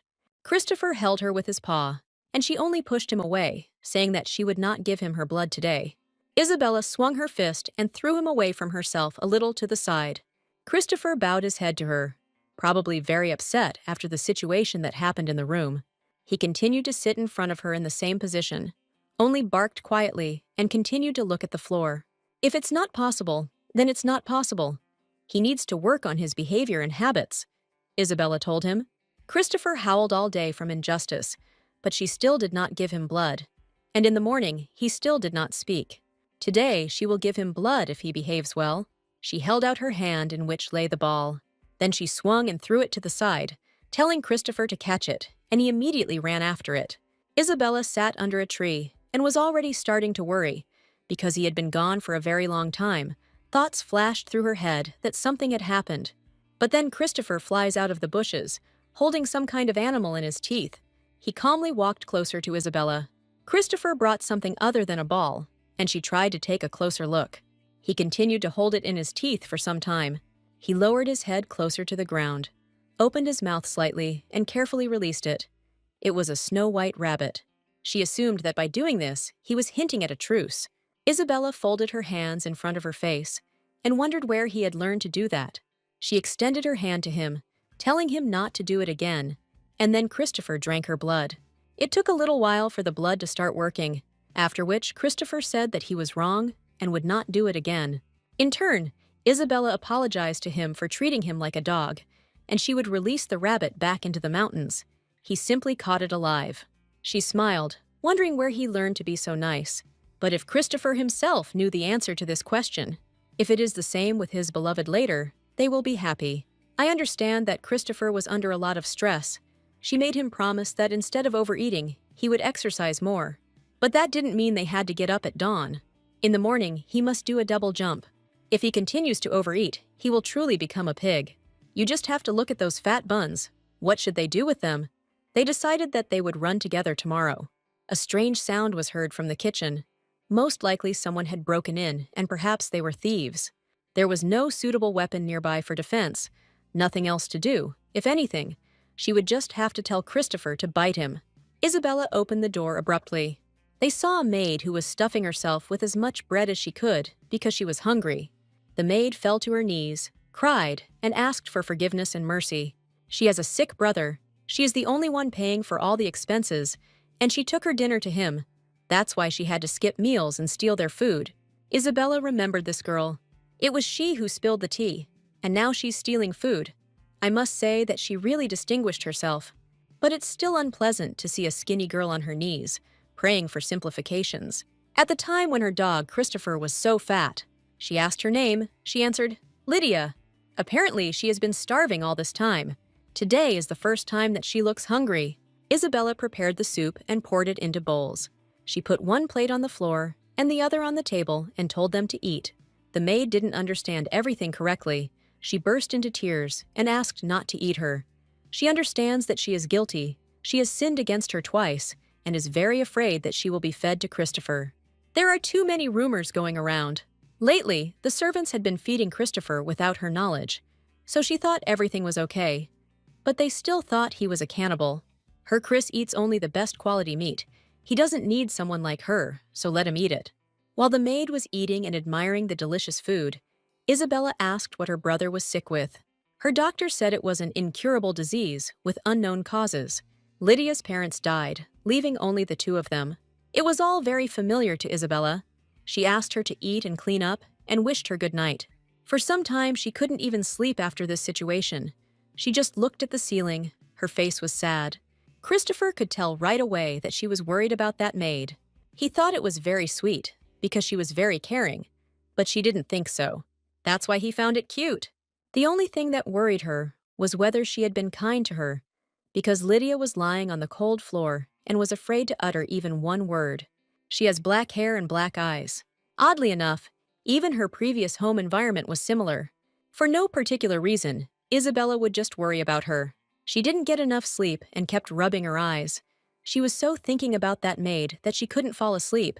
She asked Grace if she knew Lydia. Her brother was sick. She replied that it had been about a year. The butler took pity on Lydia and sent a doctor. But in the end, the cause was not found. The doctor sent by the butler had to be a competent person, and without knowing the cause, it is impossible to cure the disease. Grace noticed that her mistress was worried about Lydia. She was so thin, skin and bones, and she was not her age. She is only 17 years old, but Isabella thought she was 15, and she is only a year younger. This is even more disturbing. But you can't worry so much about the fate of your subordinates, because you have enough of your own affairs. She turned to Marta for help. She wants to see a patient with an incurable disease of unknown origin. They agreed to meet after lunch. Christopher and Isabella exchanged glances. She told him not to say anything. He just asked if she would take him with her. He is worried that something might happen while she is gone, and she must protect him because he is weak. She was surprised that he considered himself weak, although he chased her around the house, and she barely fought back. Then, before leaving, he would walk twice as often. News that did not particularly please him. He turned around and said he was tired and walked away. She smiled, because she knew it would happen. Then she threw him over her shoulder and said that this couldn't be done, because he had promised. Lydia walked up to the room and knocked. She asked what happened. She has a sick brother at home. She wants to see if he can be cured. Then she introduced Marta, this girl, a great sorceress. They greeted each other and set off on their way. You shouldn't have gotten into the carriage right after eating. Now you feel sick. This house seemed very familiar to her. The maid felt disgusted to come here. But for her, it was a normal house. She asked where her brother was. He was in a room on the second floor. There was a guy lying on the bed. It looked like a skeleton. Lydia said his name was Eugene. This name was very familiar to her, she began to remember. Eugene Mell was Lydia's brother. In the original, he becomes Hannah's apprentice, and it is he who will bring her to the duchy. Just at that moment, they are supposed to meet Christopher. And this house is familiar to her, because it is the very first place Hannah will come to. Hannah's meeting with Eugene in the original. Eugene was on the verge of death, and Hannah took him under the orders of the Tower Master of the Mages, and then cured him. However, thoughts about how he would wait for her in such a state did not give him any peace. He may die any day now or tomorrow. Martha realized what had caused Eugene's illness. It's called mnemia, a disease caused by blockage of the blood duct. Due to the non-circulating mana, he vomits blood, a common illness for beginner wizards, and in severe cases, death is possible. To cure it, do you need to prick it into an acupuncture point? It's amazing that it lasted a whole year. Usually even 3 months are difficult to last.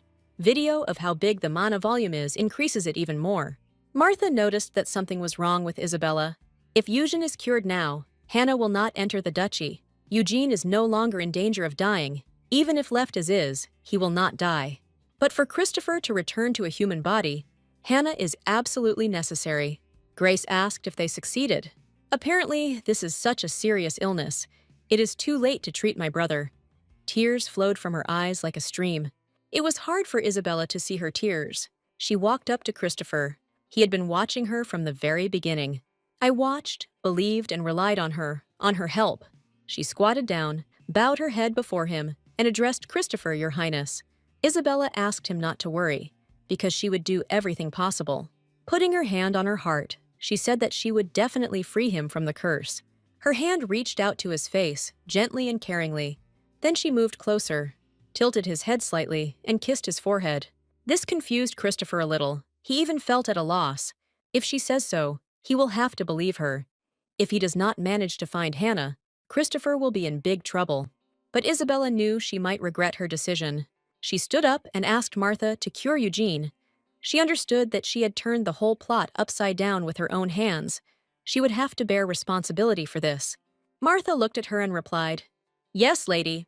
Grace began to thank her, tears of joy forming in her eyes. Isabella didn't know that Eugene was Lydia's brother. In order to keep the fact of his recovery a secret, she asked Lydia to come up with a true story. Now they will have to throw all their efforts into finding Khan themselves. Thanks to this guy, she was able to summon a sorceress to them. Christopher asked if this would help in any way with his curse. She said no, but she vowed to break the curse. Now he already regrets it. He didn't know that this guy, their maid's brother, she only found out his name today and can't stop thinking about him. The Duchess's choice was wise, but she said she would definitely lift the curse. And he believes these words. She was touched by these words. Even if the sorceress ends up in hell, she will get her out of there. Or she will catch her at the entrance to hell. Isabella asked him to trust her and hugged him. She is a good fisherman and will definitely cope. Night, she fell into a deep sleep. Christopher went out and walked around the castle. He doesn't even know why the Duchess is so devoted to him. Maybe she thinks of him as her puppy. But at the moment, he feels most secure here. Because he is Chris, and she strokes his fur and kisses him. He remembered that situation in the house when she sat down and kissed him on the forehead. Christopher blushed and was a little angry, remembering that kiss, as if from a 3-year-old child. What a shame.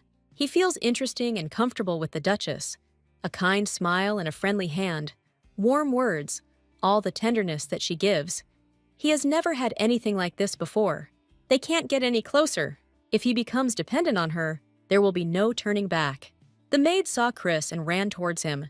She asked if Milady was asleep, whether he was surprised that she was out of breath, even from such a short run. If Isabella had been there, she would have picked him up and carried him back. Lydia asked why he was walking alone at such a time, and then she asked him what he liked more, meat, fish, or maybe fruit. But she knows exactly what he likes, my lady. He turned around and said he wasn't eating Isabella. Grace covered her mouth with her hand when she realized she was saying too much. And at that moment, Christopher definitely realized his mistake. He finally let it slip to Lydia, although no one should know. She looked at him thoughtfully. Then she added smilingly, "Of course, he's just so interested in her." He asked how she knew he could talk. Lydia quieted down a little and said, to tell the truth. Last night, she heard them talking before the lady got into the carriage. He was worried about Milady's health. His anxiety was noticeable in his tense gaze. Christopher asked if she knew who he was. His voice calm, but his eyes filled with worry. She answered with a question. The great spirit of the wolf. This answer suited him, because the less he knows, the more soundly he sleeps. It was his fault, because he had become too relaxed in his peaceful life, and he mentally reproached himself for his carelessness, which could have cost him dearly. She wanted to ask him something else. Her gaze became curious, almost playful. What does Milady like most? He answered confidently that he was, a proud grin appearing on his face, as if he had no doubt in his words. And then I realized what a stupid thing I had just said. He knows that Isabella values him very much, and he is unlikely to be wrong about that. She decided to ask about a treat for her. He thought about apple pie. She is omnivorous, but the other day I ate apple pie with such appetite. Then he realized that he couldn't tell her about such cuteness, because he was a serious wolf. Guar thanked him for sharing, and then decided to leave him and move on. He thought that such a fool could not possibly be a spy for the Empress. Instead of brains, her head was filled with flowers. Christopher realized that it was time to go back, because it was already time to wake up.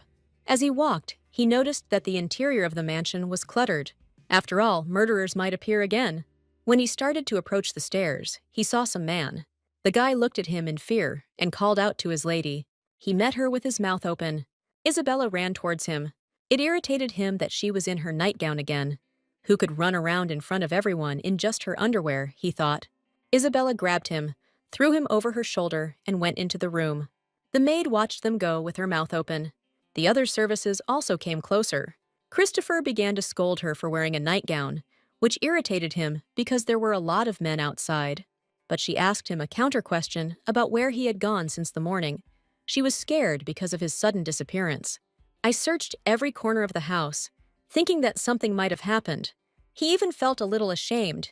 He again thought that he would keep his distance, but carried away by the boundless love that Isabella pours out, he again lost his mind. She called him, Your Highness, and then she asked why he was silent. It's like he's gone crazy. She's younger than him. She's not even 18 yet. Apparently, he was thinking about losing weight, so he went out before sunrise. Later, it will be necessary to go straight to the table. She pulled his side to show. Then she started tickling him with the words fat, Fat. He didn't really like it. She's always been like that. A mischievous girl who loves to tease people. It feels like he doesn't even see a person in him, and that he can only think about something. She noticed that Christopher was a little upset, and said that she was joking. Their wolf prince was the most handsome, but he added that as a person, he was much more handsome. Isabella said, "Of course, since the wolf is beautiful, then as a person he must be even more charming." He corrected her. "Not more charming, but more beautiful." Christopher noticed that she seemed to be calming the pouting dog. He asked when he turned into a human, would she continue to call him handsome or good? This question surprised her. Isabella nodded and said that when he returned to his human form, their relationship would not change. He was satisfied with this answer. Someday, they will not become neither the mistress nor the wolf, and someone much closer someday. He lay down next to Isabella and placed his paw on her hand. "It's her fault, Karma. How can she hide so well?" Hannah's whereabouts are still unknown, and she thought that if she heard rumors about Eugene, she would definitely show up. The problem is that she has already completely changed the events of the original. She noticed Christopher walking towards her. He came over and laid his head on her feet, and then he looked at her very softly, as if he wanted to ask for attention. It all looked so cute to her that she couldn't help but mutter with a smile. It was expected, but not easy to accept. Isabella also asked him not to worry, because sooner or later, Hannah would definitely be caught. She was amazingly good at fishing, Christopher added with a slight grin, as if that explained everything. Isabella raised an eyebrow, her voice slightly skeptical. She had caught something, but she caught him. Isabella thought she misheard. She didn't expect such words from Christopher. She said it was a bit of a joke. He interrupted her and said, honestly, she understood everything correctly. He suddenly became emotional, and she was about to catch Hannah. It seems that she has already lost interest in the fish she caught in her fishing grounds. But who said that he can come to the fishing grounds at will? She lets him go. Once she caught him, she had to take responsibility and behave nicely. Isabella asked him to go somewhere else besides her lands. But where could he go without her? The noise in the room irritated Oliver, and he told them to get out if they were going to coo. She asked if it was possible to meet a wolf, some kind of abnormal sexual desire. But he asked if her head was given to her for decoration. She was a complete fool. "They are with His Highness at all." Christopher came closer to him, and then he said that he would allow him to stay all day in the royal wine cellar. Isabella thought for a moment that she had misheard. She blinked as if trying to shake off the surprise, and her voice wavered because she hadn't expected such words from Christopher. He banged the table and asked when his sister had become such a pervert, but she replied that he was handsome, treated her well, listened only to her, had become a little attached, and was quite alert at night. She liked all of this, and that money was needed to care for such a sweet creature. But she didn't need anything from him. She had plenty of her own money. Christopher and Oliver didn't know what to answer. And he is of noble blood, that should be enough. Then Christopher asked what if he had more money, much more than she did. Money goes to money. Now they will hold hands and go to the ceremony. "Money to money, you say?" said Oliver. "Then he will take a gun and destroy everything around." He also added that she shouldn't even think about walking down the aisle arm in arm. After these words, Christopher pushed him so hard that his arm hurt. Isabella asked His Highness when he had become such a pervert. She is a healthy and strong person, capable of standing up for herself, even if he cannot come to her aid, and she does not need protection. Isabella thought. Isabella will definitely break the curse. Although Hannah is also healthy, she is not as strong as Christopher wants. She asked about appearance or character, to which she replied, "A sensitive person with red hair and emerald eyes." Oliver was shocked that someone could be so frank. She was very surprised and said, "Really? Does he really look at her brother Leonardo like that? He is strong, healthy, red-haired, and has emerald eyes. She really doesn't know if he's sensitive, but it's definitely about her brother." Then Christopher said that at the moment, he just wants to kill her. Oliver began to laugh loudly, adding that it was probably out of desperation. It was simply impossible. Isabella didn't understand what was wrong with him, and the tea party quickly ended. Oliver ended up getting bitten by Christopher for teasing him. After this, Christopher, sulking, went to his room. Marta came up and asked about her concern about that sorceress. If there were any traces, they could track her. Eugene entered the room and greeted everyone. She was glad he was better. When they first met, he was skin and bones. His condition quickly improved, and this could not but please. His complexion became healthier, his eyes sparkled, and his movements regained their former ease. It's all thanks to Isabella. He will definitely thank her for her kindness. He is even ready to give his life, but there is no need for it. Eugene handed her a cup of tea, from which a light steam of aromatic tea rose. At some point she grabbed his hand. On his wrist was a bracelet made of thread, decorated with a lily. She wondered where he got it from. He got it in the village. Someone said it would be very good for health. She immediately realized that it was Hannah. She had arrived in the duchy. Isabella asked when he got the bracelet. She asked, trying to remain calm, to which he replied, 2 days ago, not even suspecting the storm of emotions his words caused. Martha asked Eugene to lend her the bracelet for a while. If it helps, then of course it would be good if she stayed in the duchy, but just following the trail would be enough. Martha says she can be tracked. She needs to tell Christopher about this soon. He will be happy. Isabella ran headlong, her heart pounding wildly in her chest. It seemed that even the air around her was ringing with her impatience. Joyfully, she opened the doors of the room with one sharp movement, almost tearing them off their hinges, her eyes shining with anticipation and hope. But the room greeted her with deathly silence. It was empty. Christopher was not there. Only the fluttering curtains by the open window and a light breeze. Isabella couldn't believe her eyes and just stood there in shock. "Damn mongrel," she blurted out through her teeth, her voice shaking with rage and frustration. "He won't listen at all." When she went outside, she started screaming his name. Suddenly, a step was heard from behind, followed by a low male voice calling out to her. Isabella turned around sharply. He asked how she was doing. It was Alan. He had blossomed completely during the time they had not seen each other. She was ready to scream in fear when she saw him. Isabella asked if he had seen Christopher. He said he had seen him walking towards the back entrance with the maid recently. These words upset her. It seems he became friends with this maid. She remembers how the maid treated Christopher to various tasty treats. He asked her what she would do if she had to continue to communicate with him as a dog, to which Lydia replied that she would be glad to be my lady's dog. He said that he shouldn't have asked. Isabella was outraged that they were together and even communicating. She walked quickly towards them. With a very displeased face, Isabella asked what happened. Was it consensual or was it forced? She will never tell anyone. She can keep it a secret until she dies. Christopher said to just forget it, because this fool doesn't know anything anyway. Isabella thought he was still angry with her because he kept looking away.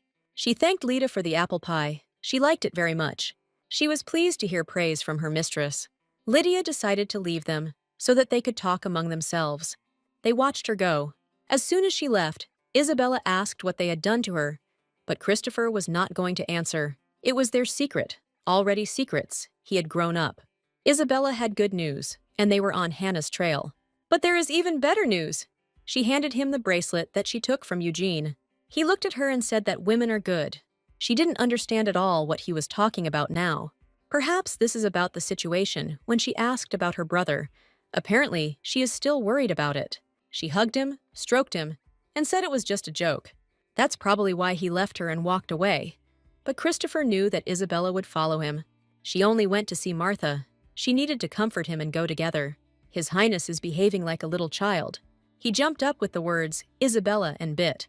But she repeatedly asked him not to bite his lips. Thus he scolded her nasty things. Blood started to flow down her lip, and then he asked if he could lick it. She leaned over and said that as soon as the bleeding stopped, he should move away immediately. It looked like a kiss again. If she kisses, she wants to do it with a handsome man. But he is only a man at heart. But on the outside, he is a dog. He asked if when he turned into a human, her blood would still be tasty for him. But she didn't know the answer to that question. He'd try it himself someday. He asked, without biting. She answered, Yes, Your Majesty, you will do whatever you wish. Since you left the house, send her for a walk. Today they were going to go to the very top. He asked if she wanted to bet on who would get there first. She also clarified what they would be arguing about. Christopher said that the loser would fulfill the winner's wish. Isabella asked that these wishes not be too strange. She put her foot down and said start, but that's against the rules. Isabella ran as fast as she could. To defeat the wolf Christopher, you simply have to be cunning. Here he suddenly overtook her, but she said that the game should be played humanely. Right on target, she can't. She needs to take a shortcut and catch up. She stopped to look around.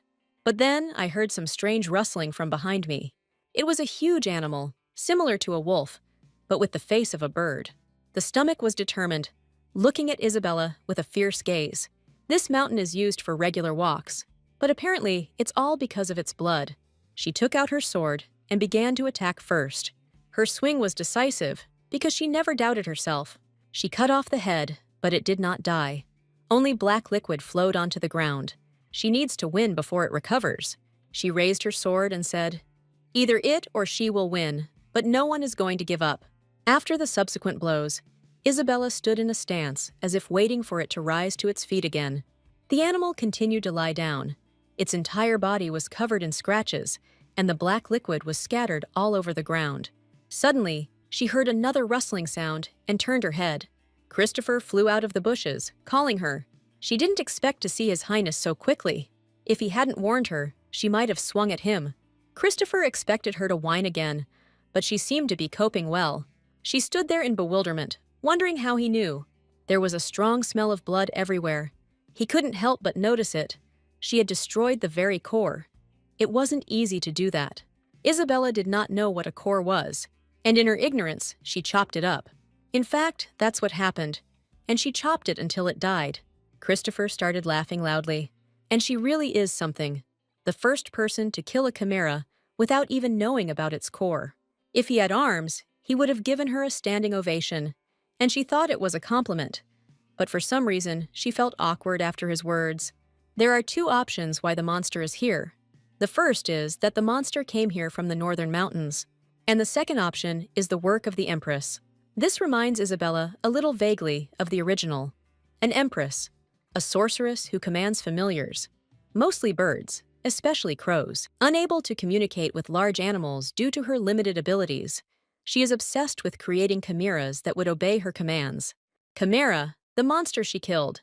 Because it's an artificially created monster, the probability of its appearance is much lower in the north.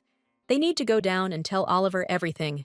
Halfway up the mountain, he and Christopher decided to head back. It would have been nice if they had just returned to the mansion, but now it was His Highness's turn.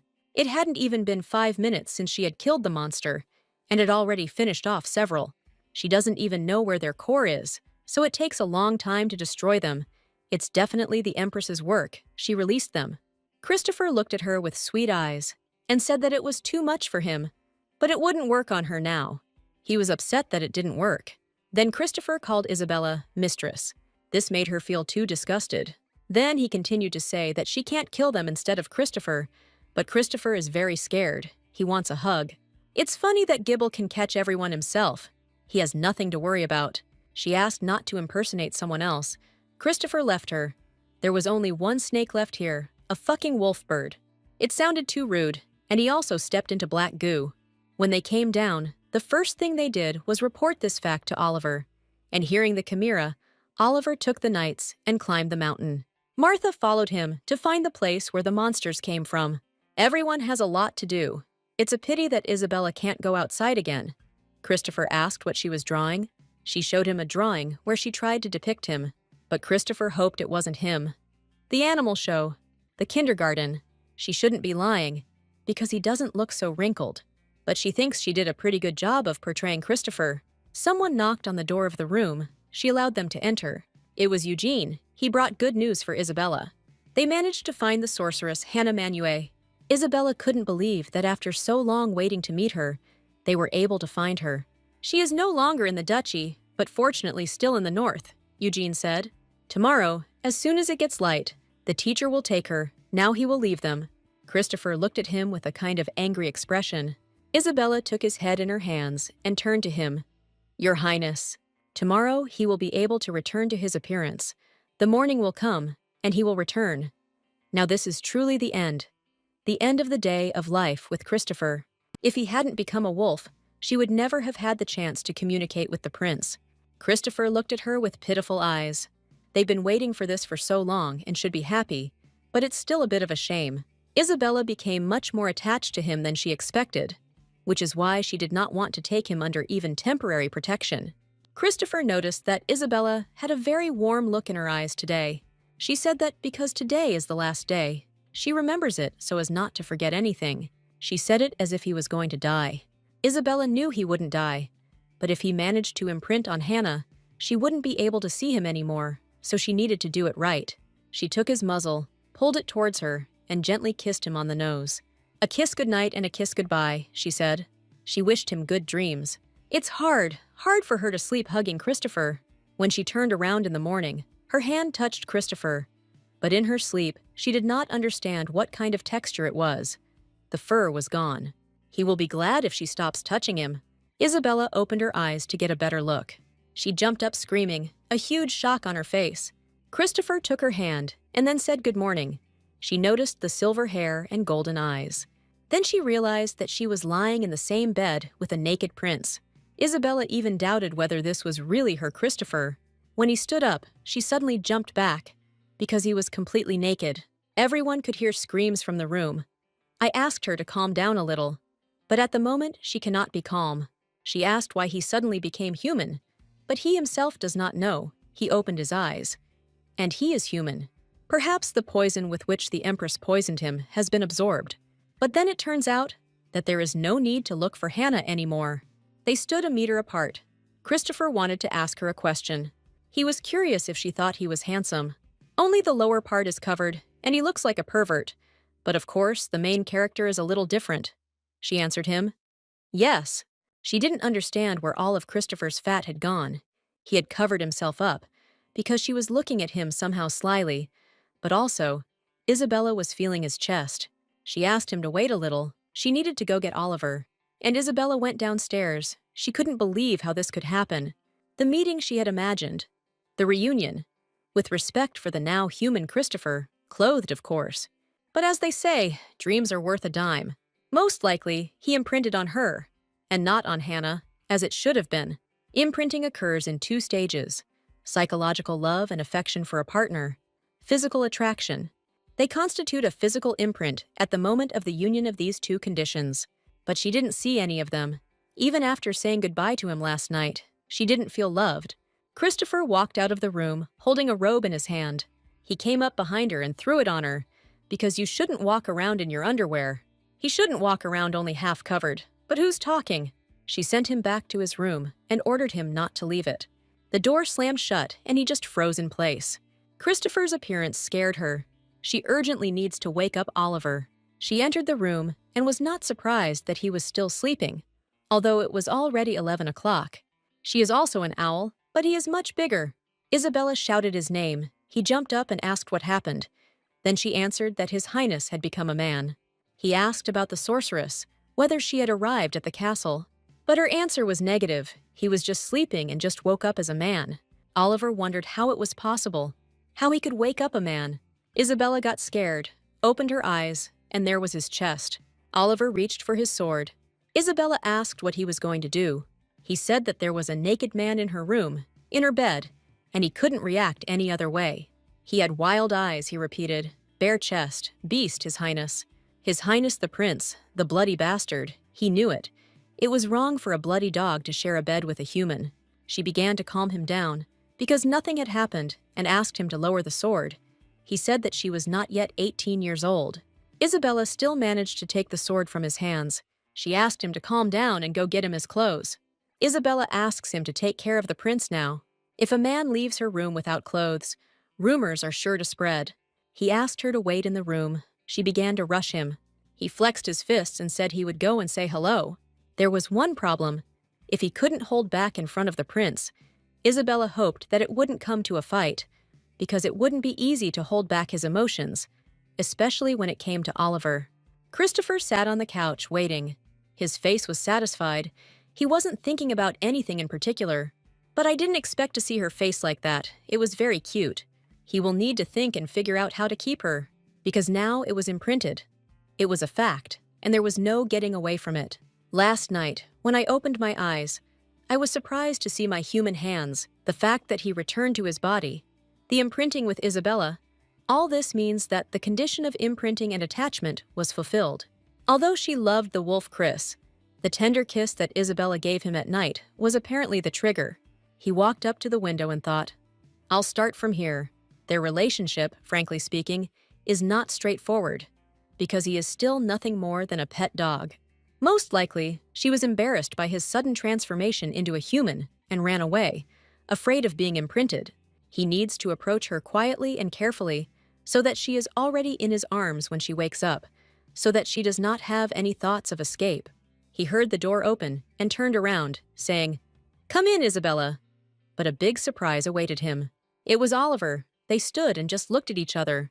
Christopher asked what he was doing there. Oliver suggested that he must have been expecting to see someone else. He turned to Oliver and said that he had to tell him straight. It was his innocence that had been stolen from him. Now, I wonder how Christopher's relationship with Hannah will develop. He became human before meeting her, but according to the rules of the novel, they must fall in love with each other. These are the main characters. Everything should work out. They called out to her, and she turned her head. It was Christopher. He was wearing a white shirt and black classic pants. It suited him very well. He asked her if she liked the style, but even if he was wearing a rug, he would still look cool. After all these words, Oliver cleared his throat so that they would not forget that he was here. He told everyone that His Highness the Prince had stopped in the Duchy of Carcel for a sanatorium treatment. This was strange, and they might suspect something, but their butler should take care of that. Isabella asked him not to stand, but to sit down next to her and pointed with her hand next to her. Apparently, she still thinks he's her little dog, but since she offered, he won't refuse. With a sharp movement, Oliver sat down right between them, grateful that they had left room for his brother. He asked them to be patient and call his older brother now. Oliver turned to the ball and asked to see Leonardo's face. He said, "Your Highness, everything was a success. It's a huge relief." Christopher asked him in return how he was doing. Rumors of trouble with him have spread, not only in Jito, but also on the outskirts. The duchy is still quiet, but we must save him until his coming-of-age ceremony. They asked when to expect him, but he had too many pending matters. The man shouted for His Highness to return now, or he would resign. Isabella covered her ears from this scream. Christopher said that he would have to do it himself then, because he finds his stay here very interesting. On the day of the celebration of His Majesty's birthday, he would like to see the expression on the Empress's face when she saw this. It was a chimera. The Empress descended onto the mountain behind the duchy.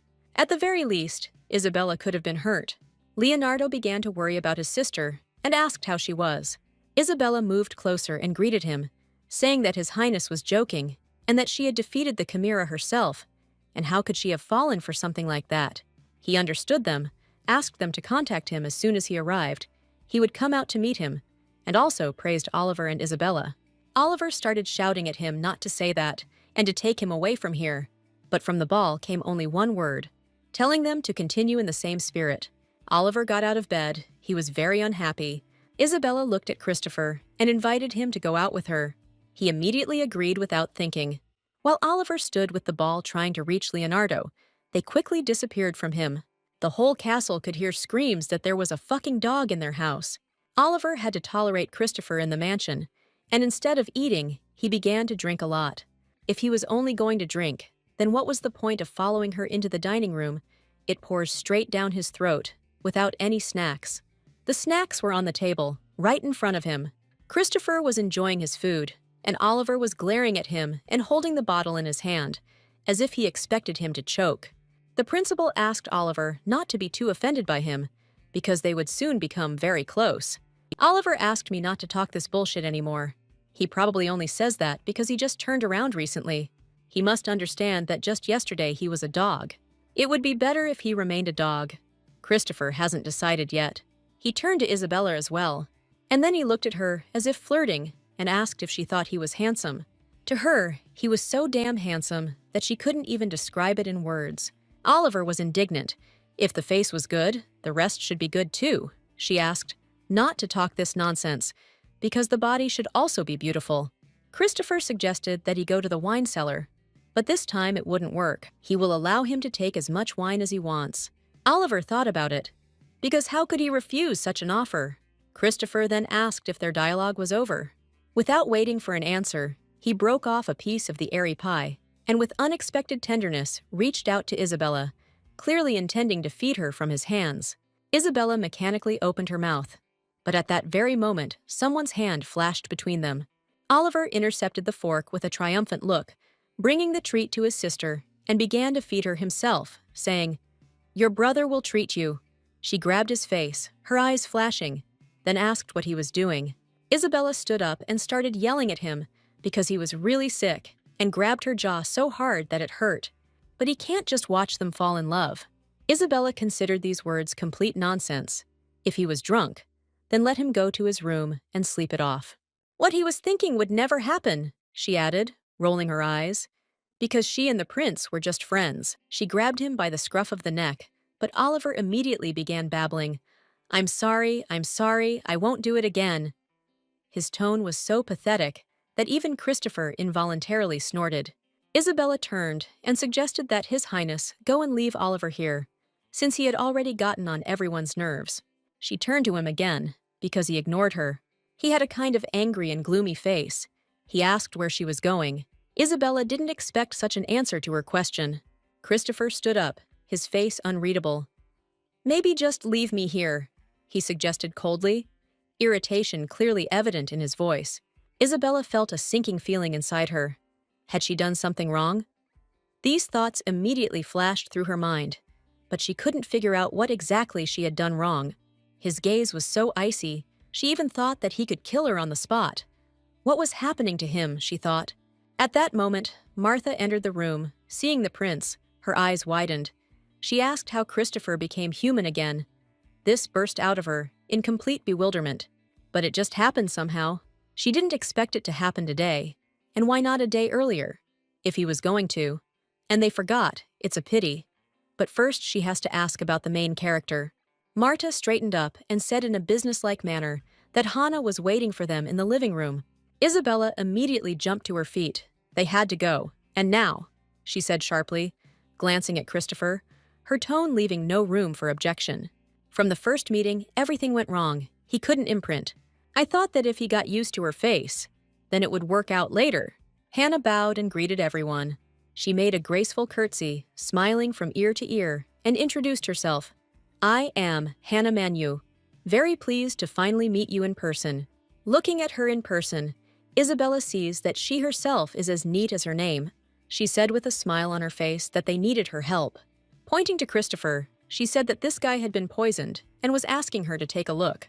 Everyone was shocked because he laid his head on her shoulder. Isabella was irritated that he was behaving like that in front of the guest. Hannah covered her mouth with her hand and said, "God." She asked for his hand, but what is she waiting for?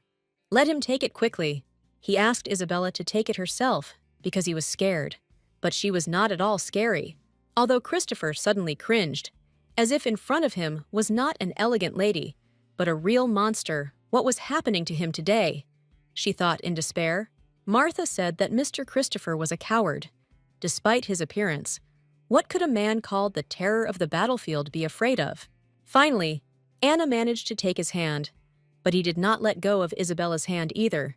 When he was Chris, I could only feel his paws, which were covered in fur. Now he has such long arms, it's all somehow amazing. She looked at his face, white and silver hair, and beautiful yellow eyes.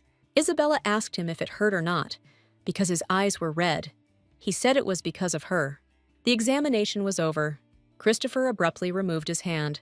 "There's nothing to worry about," Hannah said. "No signs of poisoning, completely healthy.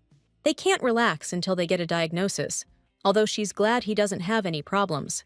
But then Hannah continued to speak. The reason why he was healthy. Her voice sounded mysterious, as if she was revealing some mysterious secret. "There is a monster in him, no.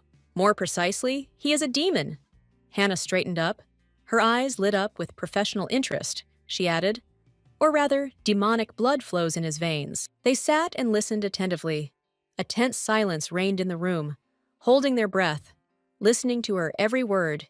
Even the air seemed thick with unspoken questions. Christopher asked if she could see that, but she could see much more. He tilted his head to the side, his voice filled with genuine interest. Then he asked even more. Hannah sees the connection between them, as well as the fact that she is unstable.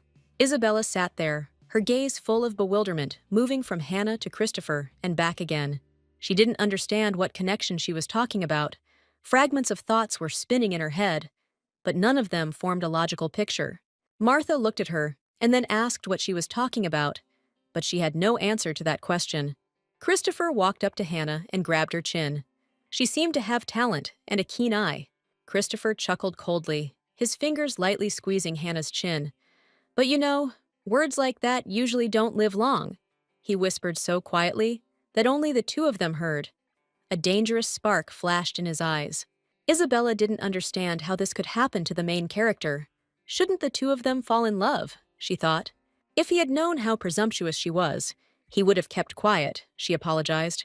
Christopher unclenched his fingers and leaned back casually on the sofa, folding his hands in front of him, his posture radiating some kind of restlessness, but the tension in the air still hung like the silence before a storm. Then he turned to Martha, and she immediately understood everything. "Pretending to be busy, we really do have to go," she announced too loudly, trying to diffuse the situation. She put her hand on Hannah's shoulder, hinting that it was time for them to say goodbye. The sorceress silently stood up and left. Isabella watched her go. Isabella asked what was going on with Christopher, to which he replied that she was being too arrogant. They couldn't even get close, let alone imprint. She hoped that Christopher would at least perceive her as someone who helped him. She didn't think that she would be cursed by an arrogant person. Isabella stood up and was about to leave. Then he took her hand and asked where she was going. She replied that she needed to say goodbye to Hannah properly. Christopher looked at her like a child. "Thanks for the clarification. That's what was expected to be said from him," she called her. "So she definitely needs to say goodbye properly." Turning and looking at Christopher, she said she would be back soon. Isabella managed to catch up with Hannah. The sorceress, in turn, bowed and apologized for not being able to help. But in reality, it was not she who should apologize. Isabella herself apologized for the fact that they invited her and treated her badly. Hannah said she was very kind, but Christopher was very kind too. It's just that he was probably not in a good mood today, and she hoped that her mood wouldn't be spoiled too much. Because of this, his displeasure was understandable, because she was so self-confident. "Don't worry, it's okay," Hannah said softly, and Isabella felt a weight lifted from her soul. She was actually glad to hear that. Maybe it wasn't that bad, she thought. She held out her hands to her with a smile on her face. Isabella extended hers back without thinking. Something in the gesture felt right, like it was meant to be. They stood and held hands. At some point, some magic started to happen. Hannah noticed that Isabella was no less special than he was. Her blood attracted demons. As it turns out, they are very similar in this regard. Then, Isabella jerked, as if burned, and pulled back sharply, breaking contact, her hands shaking and her heart pounding in her chest. But she just smiled at her. In the original, this must have been the reason Christopher attacked Hannah. The pheromones were most likely in the alluring scent of blood, Hannah explained quietly, watching Isabella turn pale. "I don't know what your life was like before," Hannah said, and she looked down. But Hannah's life was not the smoothest. She just said that she better stay away from him, finally exhaling as if squeezing out a warning. "For now, her blood is just medicine for him," Hannah continued, choosing her words carefully. She paused, as if hesitating whether to speak. But she still added that one day her blood would become poison for him. "And when it happens," Hannah looked Isabella straight in the eyes, "you will feel the consequences in full." Saying this in her voice, there was no threat, but a bitter truth, suffered through her own experience. One day they will become poison to each other, so they must keep their distance. She thought that her blood was a tonic, or a medicine for him, but not a poison. Because of her blood, Christopher would have problems. "But I just want to understand how big the problems are," Hannah warned her with such concern on her face. Could he really die, she thought? If so, they will have to move away. Christopher must break the curse and become the perfect emperor. And Isabella, in turn, must continue to live safely in this world. Christopher walked into the room in fear. Apparently the girl said something bad, but she still didn't want to part with him. He would have to return to Jito anyway, and they were destined to part. It was all too heartbreaking. He doesn't know what she heard, but it was probably nonsense.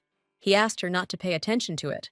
But she can't ignore the main character's experience with superpowers. Isabella moved closer to him and said, "Your Highness, let's talk."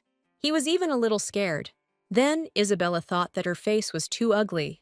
She got angry and clutched the sheet in her hand. Christopher immediately understood everything and asked her to stop. He should have answered, "No." Then the pillow flew straight at him with such force that he even fell onto the bed. Isabella was scared. She felt like she had hit him too hard. Christopher was in pain.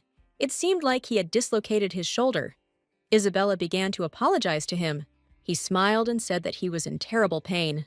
And then he added that if someone blows, everything will pass very quickly. She put her hand on his shoulder and thought it was her fault. She had to take responsibility. Christopher asked what she was doing, but she was just trying to set the bone. At that moment, Christopher grabbed her and turned her over. He pushed her onto the bed and hovered over her, leaving Isabella speechless. Everything Christopher said is okay now. As it turned out, everything went away for him. Apparently, it was a groan of relief. Now he was going to have a serious talk with her. Christopher asked what happened. Then Isabella started to tell. Hannah said that her blood could become poison and that he could suffer because of her. She asked what it meant, but she didn't say anything else. Christopher didn't like Hannah from the start, and she didn't even give a reason. There's a chance she's wrong. He would be able to understand the meaning if he were a wolf now. Isabella's blood definitely invigorates him. Now he's a man and not a cannibal. He can't hunt her. But they still better be careful. She just called her blood poison. But here's what they'll do next if that turns out to be true. Christopher doesn't know about Isabella, but he doesn't care. If her blood becomes poisonous, then they will neutralize her. Just as when he gets out of control, she scolds him. He reminded her how angry Oliver was every day when he was Chris. She took care of him many more times. He grabbed her face with his hands and asked her to look at him. Isabella pulled back and asked him to let go. He could just say that. Why was he grabbing her cheeks, she thought. If he screws up again, he'll just ask her to scold him with that beautiful hand. She asked if she could really treat the prince like that. Anyway, she was the only one who could stop him. Isabella clearly remembers trying to calm down the enraged Christopher, but it would be a shame if he got into trouble because of her. In fact, Isabella was also worried about it. He stroked her head, saying how honest she was. And he clearly doesn't want to distance himself from him because of some woman's words, just like she doesn't. But it would be right to do just that, for each other's sake. But then Christopher asked what if he could guarantee her safety. He also asked that if he could find the right way to protect her, then it would be good for her, she replied. If he could guarantee her life would be preserved. He said, okay, he's not going to break up with her. Let him throw these thoughts out of his head. She didn't forget that he was choosing a very difficult path. They could solve everything much more simply. Just move away from each other. That's what she wants. Well, it's not that hard for them. If it becomes dangerous because of their blood, then they will simply avoid bleeding. Isabella scratched her head and said, simply put, it is possible. Then Christopher folded his hands in front of him and said, it's decided. This conversation is over. He extended his hand to her and said that they had not walked for a long time and offered to fix it. Isabella only said one phrase, I hate you. Nevertheless, she stood up and accepted his invitation. Isabella was delighted with the winter garden, especially the variety of flowers that grew there. Christopher called out softly to Rosetta, at the same time taking a neatly folded linen handkerchief from his pocket. Before he could utter a word, the girl had already dropped to the damp ground, completely ignoring the possible stains on her dress. A slight smile appeared on his lips as he held out the handkerchief. He wanted to spread it out for her. There was a slight annoyance in his voice, mixed with concern. Isabella raised her eyebrows slightly, studying his face in surprise. When did he manage to become so gallant? Flashed through her mind. But nevertheless, she accepted the handkerchief from his hands. With unexpected tenderness, she spread the cloth on the grass, deliberately making room next to her so that he could sit down. Isabella smiled and pointed to the handkerchief, then asked him to sit next to her. Christopher sat down next to him and covered his face with his hands. Apparently, he was very ashamed of this situation. Isabella began to weave plants together, but since she hadn't weaved for a long time, she forgot how to do it correctly. He looked at her in surprise and then asked what she was doing, to which she replied, you'll see, you'll find out. With deft movements, she wove a wreath and, without giving him time to come to his senses, placed the creation on his head. The wreath was finished, Isabella announced, leaning back to admire her work, her eyes shining with the genuine joy of the simple moment. Christopher said he already had a crown, but it couldn't be compared to a crown. Then he got up and walked in the other direction. Isabella took on a new product. His voice made her look up. He was holding something in his hands, carefully hidden in his fist. He doesn't know how to weave wreaths, so he asks to accept this in exchange. She really liked the ring he made with his own hands. She didn't even know he could do that. She really liked the gift. She thanked him, and he asked her to make him some more. But Isabella liked this one too. She didn't understand why it needed to be changed, to which Christopher said that it had already fallen apart. Isabella was tormented by one question. Could he smell her? But there was some catch in this question. He looked at her questioningly. He used to smell something delicious when he was Chris, but she smelled normal, and now she smelled like flowers. She doesn't know what she smells like, but it must smell good. Isabella doesn't want to worry about being eaten. She asked what Hannah smelled like. He opened his mouth and asked in complete shock why she needed her smell. It felt like she was a pervert. Isabella knew that Hannah was the main character. There had to be something memorable about her. She decided to let the situation slide, since everyone would find out at the prince's birthday banquet. Christopher asked for her hand and told her that she had nothing to sigh about. Isabella had a question she really wanted to ask, the question of how many girls he had. It was clear from his expression that the question was very confusing. She noticed that he was getting close to her too easily. Christopher decided to ask her the same question, but Isabella had a very high bar. No one had ever been liked. He decided to move a little closer and asked what about him. She laughed and said that he was perfect, and thanks to him, her standards were raised, because he was the most handsome in the world. With a smile on his face, he said that in that case, she probably wouldn't have anyone in the future. Isabella Carcel is in trouble. She can neither get married nor fall in love. As it turned out, she could live alone, which surprised Christopher greatly. She doesn't want to marry a man who is experienced in relationships, so she will take a puppy and live alone. Then Christopher indignantly shouted that he was there. Well, what kind of relationship can there be if they are just friends?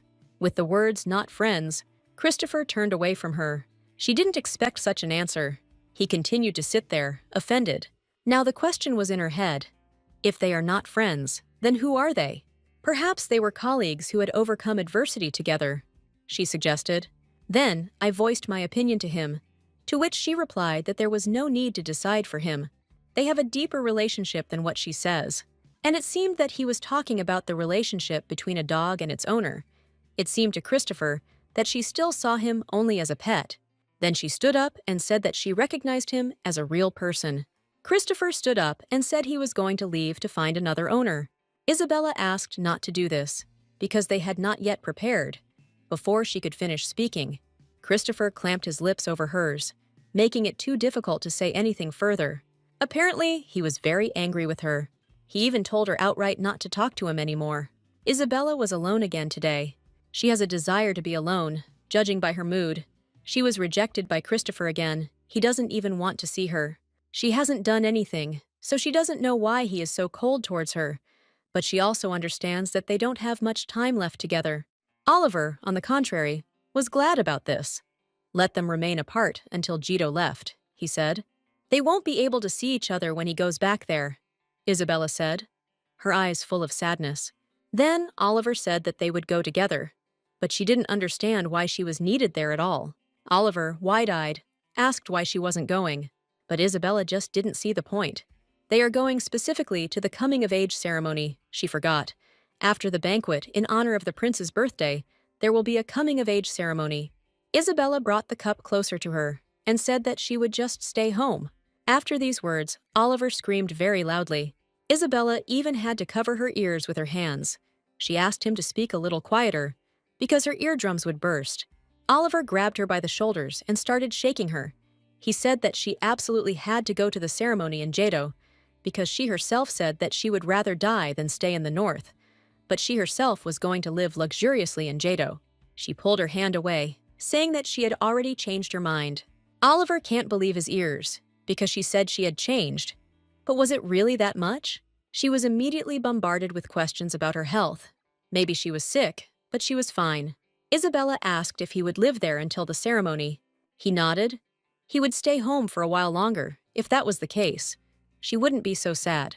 They think that you need to go to Jito to get caught up in dirty political games. Exactly.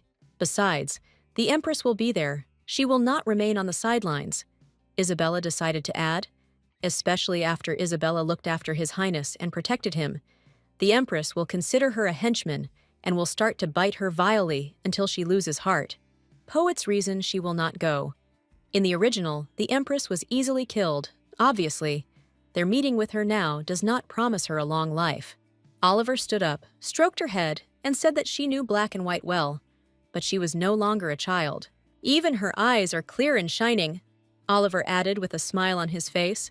This infuriated Isabella, and she began to ruffle his hair, telling him not to treat her like that again.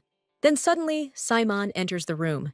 In fact, he was standing behind the door and watching this picture for some time. They hadn't seen each other for quite a long time, so they greeted each other and began to discuss their affairs. The situation in the castle is not very good. Due to uninvited guests, Simon heard about this, as well as the fact that His Highness is staying. Since he came to get some treatment, there is no need to tell them that he is going somewhere. Simon's heart was touched to hear the young lady make such sensible remarks. The Baron had good news. They had finally signed a contract with Asila's workshop. Isabella watched with satisfaction the results of their joint work. Finally, everything worked out, she thought, feeling pleasantly tired after a busy day.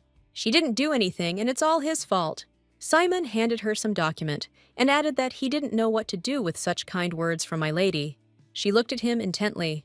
In that case, Isabella would go with them to Jeddo, Simon said, and Asila agreed on the condition that she would personally manage the affairs. All this is because Isabella is the CEO, but she was just an extra and only indicated her name in the document. Here, her menacing gaze looked at Oliver, so she asked what was going on here. Noticing how her brother was trying to hide something, she held the document and saw her signature on it. It was Isabella who mentioned Asil's workshop, so it is now her responsibility. Simon offered to provide his name to ensure the successful completion of the deal, because he doesn't do stupid things. Then she decided to change everything immediately so that Simon would become the director. He doesn't want to take responsibility either, he said with a smile. He thinks that Isabella would definitely do a good job, but this job was simply thrust upon her. Here she remembered their conversation on the street, where she offered to give him a seal so that she would not be bothered unnecessarily. If she had known, she would never have given her seal. She won't let him go just like that. He won't leave just like that. He handed her another document. She looked at him with a face full of distrust. But Simon, to commemorate Asila's contract, they promised to make earrings and a necklace for her coming-of-age ceremony. She liked the jewelry. She understands that they cannot gain fame. Simon ran. He shouted that he would inform that they would go together. Oliver and Isabella exchanged glances. Apparently, she would have to go. She was very upset. Then her brother cheered her up a little. Isabella sighed heavily, her face sad. She began to complain to her maid Grace. She did not want to go to Jeddo. She wanted to stay at home. But if she did it her way, she would feel sorry for the Baron, who had traveled and worked so hard to succeed in this deal. All this money could become her retirement fund. She doesn't want to give up. The earrings and necklace made of mana stones will be well advertised, especially if she wears them to the coming-of-age ceremony. Grace tried to cheer her up by telling her that everything would be fine, and that maybe she really should go to Jeddo. She understands that she needs to pull herself together. Even if she doesn't like it, she's not going to live there. She'll just take a look and go back home. Take full advantage of this ceremony. Grace was surprised by her changeable mood. Isabella asked where the prince was now, whether he was in his room, and received a positive answer to her question. She thought for a moment and remembered his words, where he told her not to even think about talking to him. It seemed he was really offended, she whispered. But if he had misunderstood, then she did not have to report to him. Let him sort out his own thoughts. She knocked on the door and asked if he was there. Isabella opened the door slightly and realized that he was definitely not in the room. When she walked in, she even held her breath at what she saw. The room was in a huge mess. It looked like a thief had broken into the duchy, and most importantly, he was no ordinary thief. Isabella immediately gave Grace the task. They had barely left his room when Martha ran towards them with all her might. Isabella looked at her questioningly. Martha, oblivious, began to rummage through the drawers feverishly, turning everything upside down, her fingers shaking and her breathing ragged. She wanted to ask her something, but she just ran past her. "Excuse me, my lady, I have to go," Marta said as she walked away, disappearing down the corridor.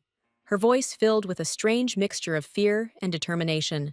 She went outside, saw Marta, and asked what happened. As it turned out, the barrier was broken. His Highness sensed something was wrong, and in the meantime, someone stole a fragment of the chimera. Running out into the yard, Isabella noticed Marta at the gate. What happened? Her voice sounded sharp, forcing the maid to stop. Marta pointed to the side and said that it seemed like the trail led there. But there's nothing there except the waste incineration plant. Isabella thought he was planning to burn the evidence. She and Grace ran, Martha shouting after them to wait for her. They were determined. The maid took out the knives. The boy sat on his knee and looked at the burning flames. His clothes were similar to those worn by the servants of their family. He had some kind of gold bag in his hands. Isabella screamed at the top of her lungs for Grace to stop him. Then, she launched the first dagger in his direction. It flew straight into his hand. Black blood flowed, and the bag fell to the ground. They approached him and asked what he was doing there. The boy stared at Isabella. Of the servants, only Grace, the butler, and Hannah could look directly at her. Most likely this guy was not one of the Carcel servants. He didn't look like a human at all. There is some kind of loophole in their house. For some reason, someone always appears. The dirt bowed and said that she would look for it and close it. But she can't just close it, because it's a creature, a monster. And this monster was so high level that it was able to break through her barrier. Marta divided the space so as not to damage the buildings. In any case, monsters rarely look like people. Marta also suggested capturing him alive and doing some research, but Grace shouted that they just needed to get rid of him. Then the boy looked at them all. His face was calm and very pale. With a hissing and squelching sound, 3 snakes crawled out of his mouth, their scales shimmering poisonous white. And then 3 snakes crawled out. They started talking to each other. They were caught, so they can eat. Someone allowed them to eat if they were caught. Isabella smiled and asked who told them this. One of the snakes smiled back at her and replied, "That woman." Grace and Martha did not understand what woman they were talking about. Then Isabella thought that perhaps they were talking about the Empress. It was hardly possible to talk about that. "There are 3 women here. Each one will get one," said one of the snakes. They glanced at Isabella and said that this woman seemed the most delicious. Grace covered Isabella with her hand and asked her to move away. She is Martha, the elite sorceress who always controls the battlefield, and Grace, a natural-born elite assassin. She doesn't need to interfere. The girls stood next to each other, and the snakes headed straight towards them. "And it doesn't hurt at all," said one of the snakes. Marta stood in shock that practically nothing happened to the snake. It seems that the Empress prepared the monster especially for Martha. Grace stood in front of them and said that she would try to deal with them herself. She seemed to fly up to them and cut all 3 necks with her dagger. Black blood poured out of the body, and the head flew off to the side. They didn't care at all about such actions, so they decided to try to attack again. Dirt wiped her face with her hand and realized that they wanted to do this kind of thing endlessly. Isabella stood watching and wondering where their weak spot might be. One thought did come to her mind, however. She swung the dagger and threw it straight at the boy. Then, one of the snakes tried to cover him with itself. Marta found this interesting. It's funny that she didn't notice it right away. Now she has an understanding of what needs to be completed. She raised her scepter, and a huge stream of energy was released from it. Martha directed all her power towards them. Suddenly, one snake appeared on Isabella's hand. It wriggled and tried to bite her. She tried to throw it off, but it was all to no avail. At some point, she jerked her hand so sharply that it came loose. The snake fell to the ground and did not move. The remaining 2 looked at them with furious eyes. These were high-ranking monsters, and she was able to deal with them herself. They were in pain, they were dizzy, they seemed exhausted. Isabella had told Martha before that these were advanced monsters, and that she was a little weird, and that they were pretty smart. Exhausted, they just sat in a heap and talked among themselves. Isabella clenched her fist, laughed loudly, and asked who wanted to bite her next. Then they looked at each other and said that they would not do it anymore, no matter what smell was coming from her. Isabella focused on what they said was a delicious smell. She looked at her hand, which one of the snakes had managed to bite through. Blood dripped onto the floor, and the snakes simply watched. Isabella asked what to do with them, because they were disgusting, so stupid that you wanted to kill them. But nevertheless, they have a high level and think, communicate. You need to dig up some information through torture, she answered. Isabella was already about to leave. Then she felt someone's gaze on her and turned around abruptly. It was Christopher. He came running to the sounds of the battle, but it was already over. Isabella asked where he came from. It seemed to him that something was wrong with the barrier. He went to check it, and there was the owner of this head. He had to get rid of him. But he assumed that the real monster was the boy she captured. She's not sure, but maybe that boy stole the chimera fragment.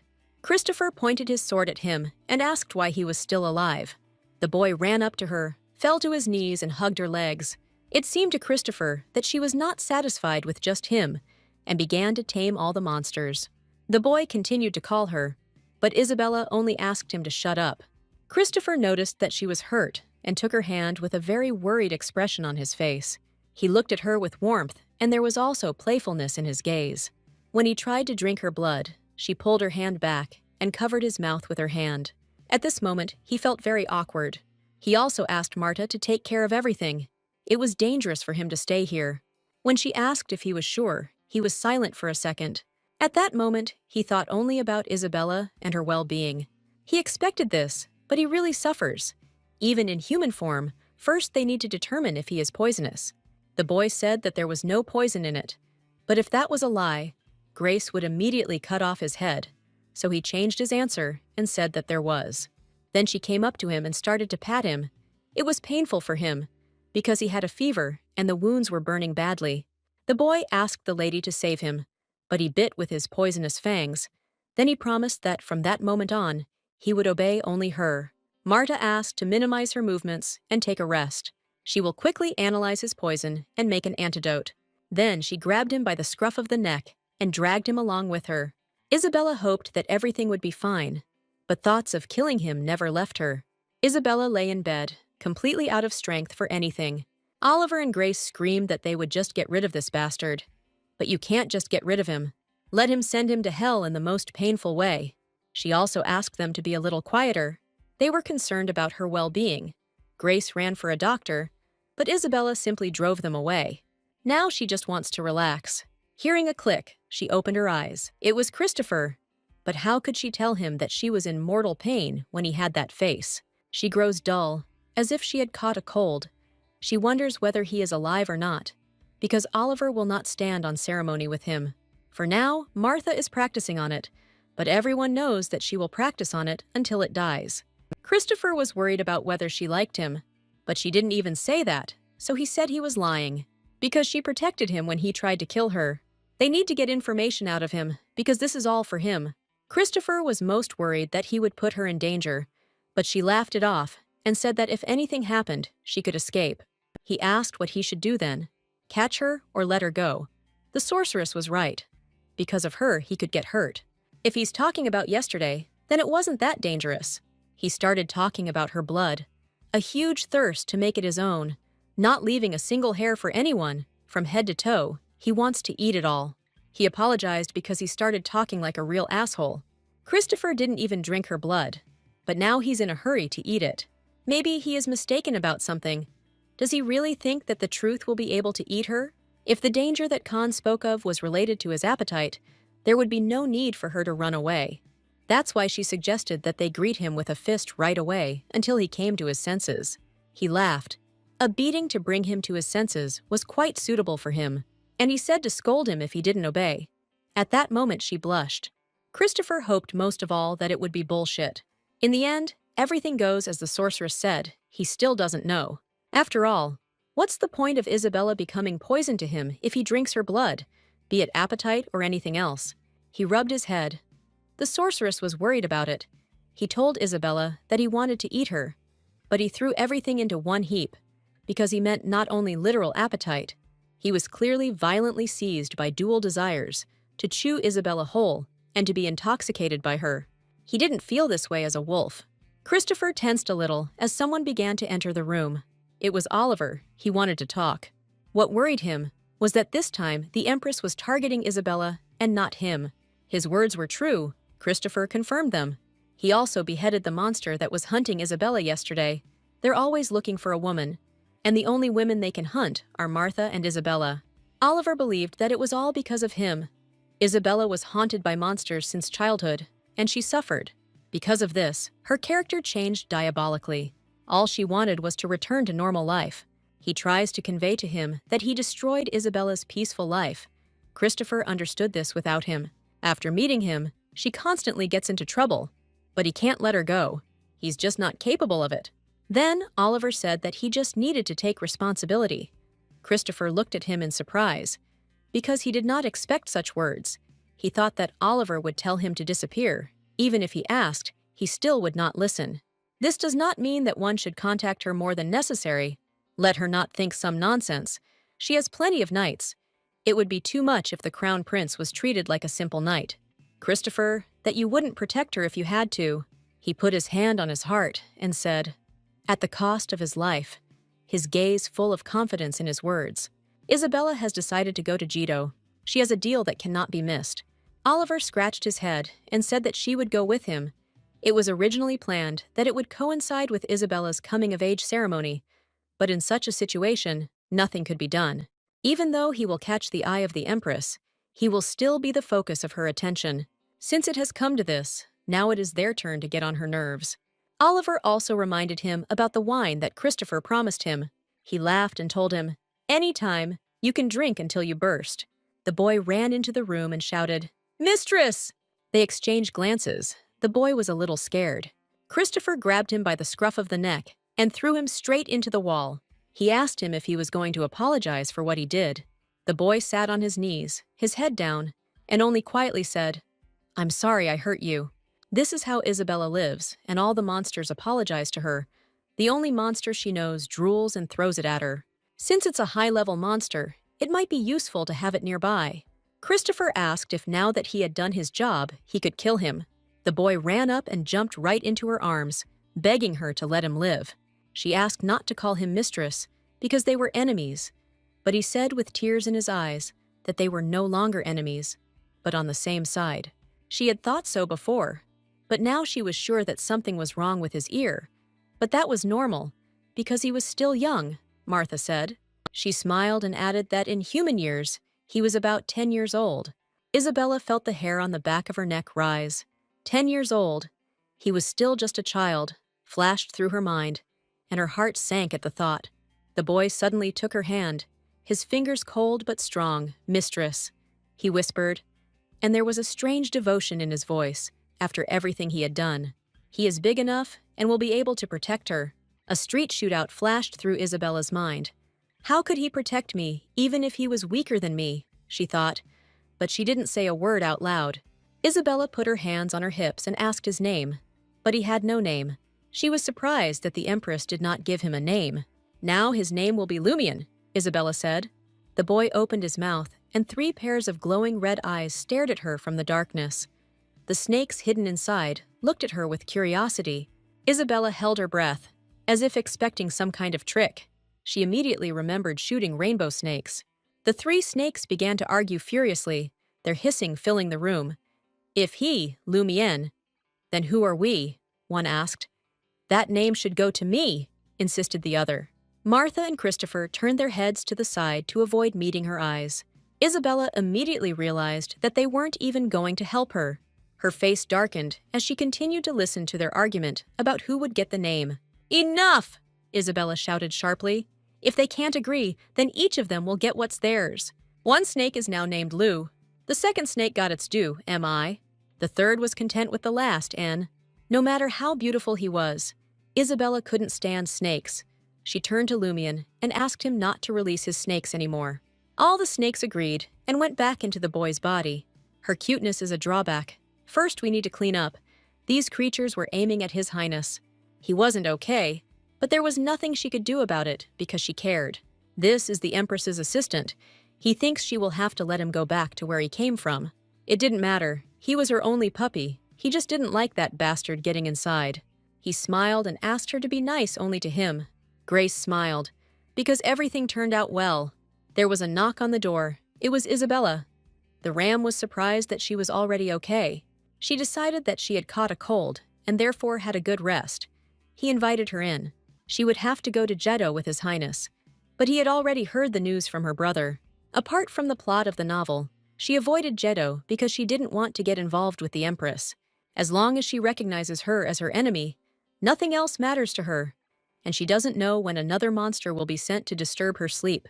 It would be much safer to be inside the fence of their family's estate. Everything got confused after meeting Christopher, but the end goal did not change. Her goal was always to lead a peaceful and comfortable life. She herself asked, how about a preliminary demonstration of Asila's work at the banquet in honor of His Majesty's birthday? It is better to do this in advance. In addition to the nobles and Jeddo, noble people from each province will come. If they show the decorations at the right time, the result will certainly be excellent. She clasped her hands and asked if, since he was going, she should go too. Simon even jumped up. Because it was she who had to do it. She had the necessary influence in Jeddo, so that they would get the necessary PR effect. Nobody likes it if a boring old man does it. The influence the Baron speaks of is actually rumored to be from the bad class. She will do what she must. It is all for money. She must endure it, even if it is annoying, Isabella thought. She also understands that there is little time left, but it would be nice to ask Asila to make other accessories. Isabella thought it would be better to make them for her parents, and also for their older brothers, since they were going to promote the jewelry. The Baron was surprised, and then asked if she had any ideas yet. She thought that she needed to prepare brooches for her father and brothers. And for Mother, a necklace, a ring, and earrings. Isabella knows there are only 10 days left, but it would be great if they could make it. But he hopes that Asila won't give up on it. Simon asked her not to worry. The accessories that would be presented at this banquet had already been prepared, and were now in the final stage, so her request was quite feasible. The Baron did not let us down, even at the final stage. She plans to make a contract with a wizard, so that magic can be placed into a processed mana stone. Simon reminded her about the guy who came, because she really praised his skills. If everything suits him, then she is not against signing a contract. Now, there is only one person left. She handed him a piece of paper and said, if possible, let them do this first. Simon looked at the sketch carefully and asked what it was. She smiled and said that this was a piece for the prince, since it had come to this, and that they should not make Christopher the best model for Carcel's jewelry. Simon immediately realized that this was a great sales boost, so he would do everything in the best possible way. Lumion screamed and begged not to leave him with this witch. Oliver asked if it was necessary to keep it near him. The prince agreed. It was necessary to take something beautiful, but you never know what might happen if you leave it alone. But if they warm it up, then they may be the ones in danger. She agreed that if he started acting up, they would kill him. Isabella was outraged that Oliver and Christopher had become so close. They get along well. The prince jumped up to Isabella, noticing that something was wrong with her. She covered her mouth with her hand. For some reason, she felt unwell from the carriage ride. Christopher will ask Martha to examine her first. It is best to stop. Otherwise, she will simply faint. Isabella turned to His Highness, and he looked at her questioningly. Then she asked him to shut up. He felt somehow awkward after being overly concerned. Christopher looked offended. Then Oliver said that their Isabella still bites when she's in a bad mood. He suggested that they change places so that she could lie down. Isabella thanked him. She realized that it really looked like she should lie down. Isabella turned away from them and dozed off. Christopher came over and touched her forehead to check how she was feeling. Afterwards, he wished her good dreams. At that moment, she found herself defenseless. Finally, they arrived in Jeddo. Isabella sat down on the ground. She yawned, trying to wake up from a long sleep. They brought her a glass of cold water. Isabella accepted it with great gratitude. After a couple of sips, she seemed to come to life. Oliver noticed that she had a goat-like voice, although she only drank water, not alcohol. Isabella shut him up, not being in the mood to argue. But as far as he could remember, she only got seasick as a child. She thought that after she got into Isabella's body, everything would change. But for some reason, it became even worse. Oliver asked where the damn wolf was. She tried to convey to him that he needed to speak more quietly, so that no one would hear. How much she would have to listen to if Christopher had stuck to her. Although they were together all the time, if you think about it, he was around longer than Oliver. Maybe it's separation anxiety. The brother asked her if she had feelings for the prince, if she liked him. After she replied that she liked it, Oliver immediately jumped up, anger on his face. Isabella didn't understand why he was yelling at her. She doesn't like him as a friend and likes him as a colleague.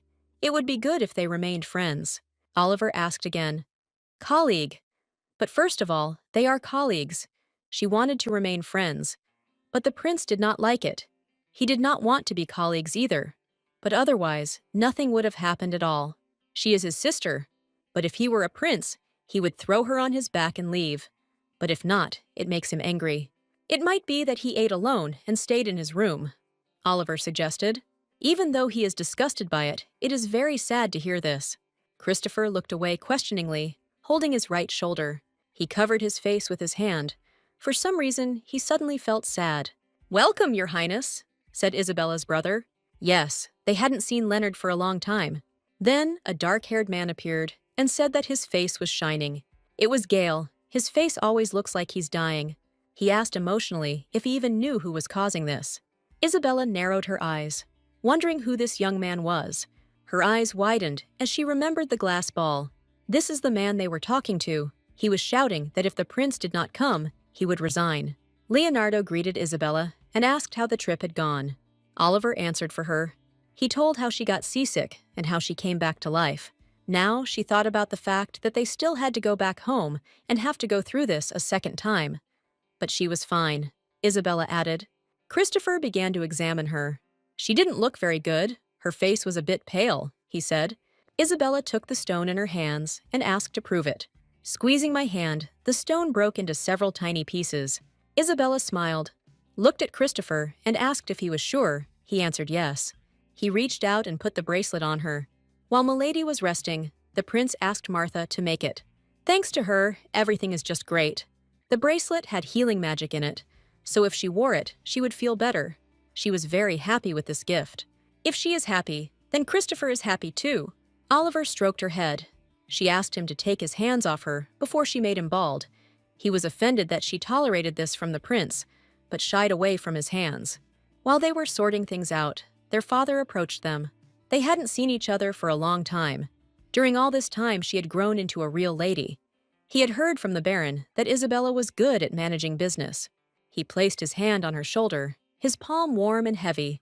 As always, complimentary, he said, and there was a rare note of approval in his voice. But when he added, well done, Isabella felt heat spread across her cheeks. She looked at him tenderly and held her gaze. He was happy to see his daughter and how she had blossomed. Father called Oliver over to hug him, but he was no longer little enough to be hugged. And where did he get such an offspring with his wife's appearance? From the arms of the mother he loved so much, Oliver said. Isabella smiled. Such a warm family relationship. The father was a little surprised. He took a short pause, after which he said how long it had been since he had seen her smile. With a smile, she looked exactly like his daughter, and her mother was already approaching from behind. She said, "Is Isabella more like her?" He was a little worried. Because she wasn't feeling well, she shouldn't have gone out. But she couldn't do otherwise, because her favorite troublemakers had arrived. She opened her arms and said, "My children, come to me." Oliver immediately approached, and Isabella remained standing aside for a while. A second later, she ran up to her mother and hugged her with all her love. When did she manage to grow so much, she thought. Isabella just broke into a genuine smile. Is she really smiling at her now? It's so amazing. Father came up from behind and hugged them all. They stood like that for a while, enjoying the moment. Isabella collapsed on the bed. She had eaten too much. It was hard to even breathe. Her parents passed her one dish after another for her to try, but she couldn't even appreciate them all. But with this bracelet, she felt a little better.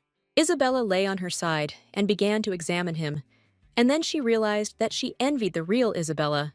The Duke's family, good people, past, future, and present. Even when Isabella rose up, hand in hand with the Empress, the Duke tried to save his daughter's life. He did not cover for Isabella, who had committed an unforgivable sin, let alone surrender. The Duchess gave such unchanging love, so she does not understand why Isabella has changed. Even though she grew up as a spoiled girl, it was not the environment to be dishonest.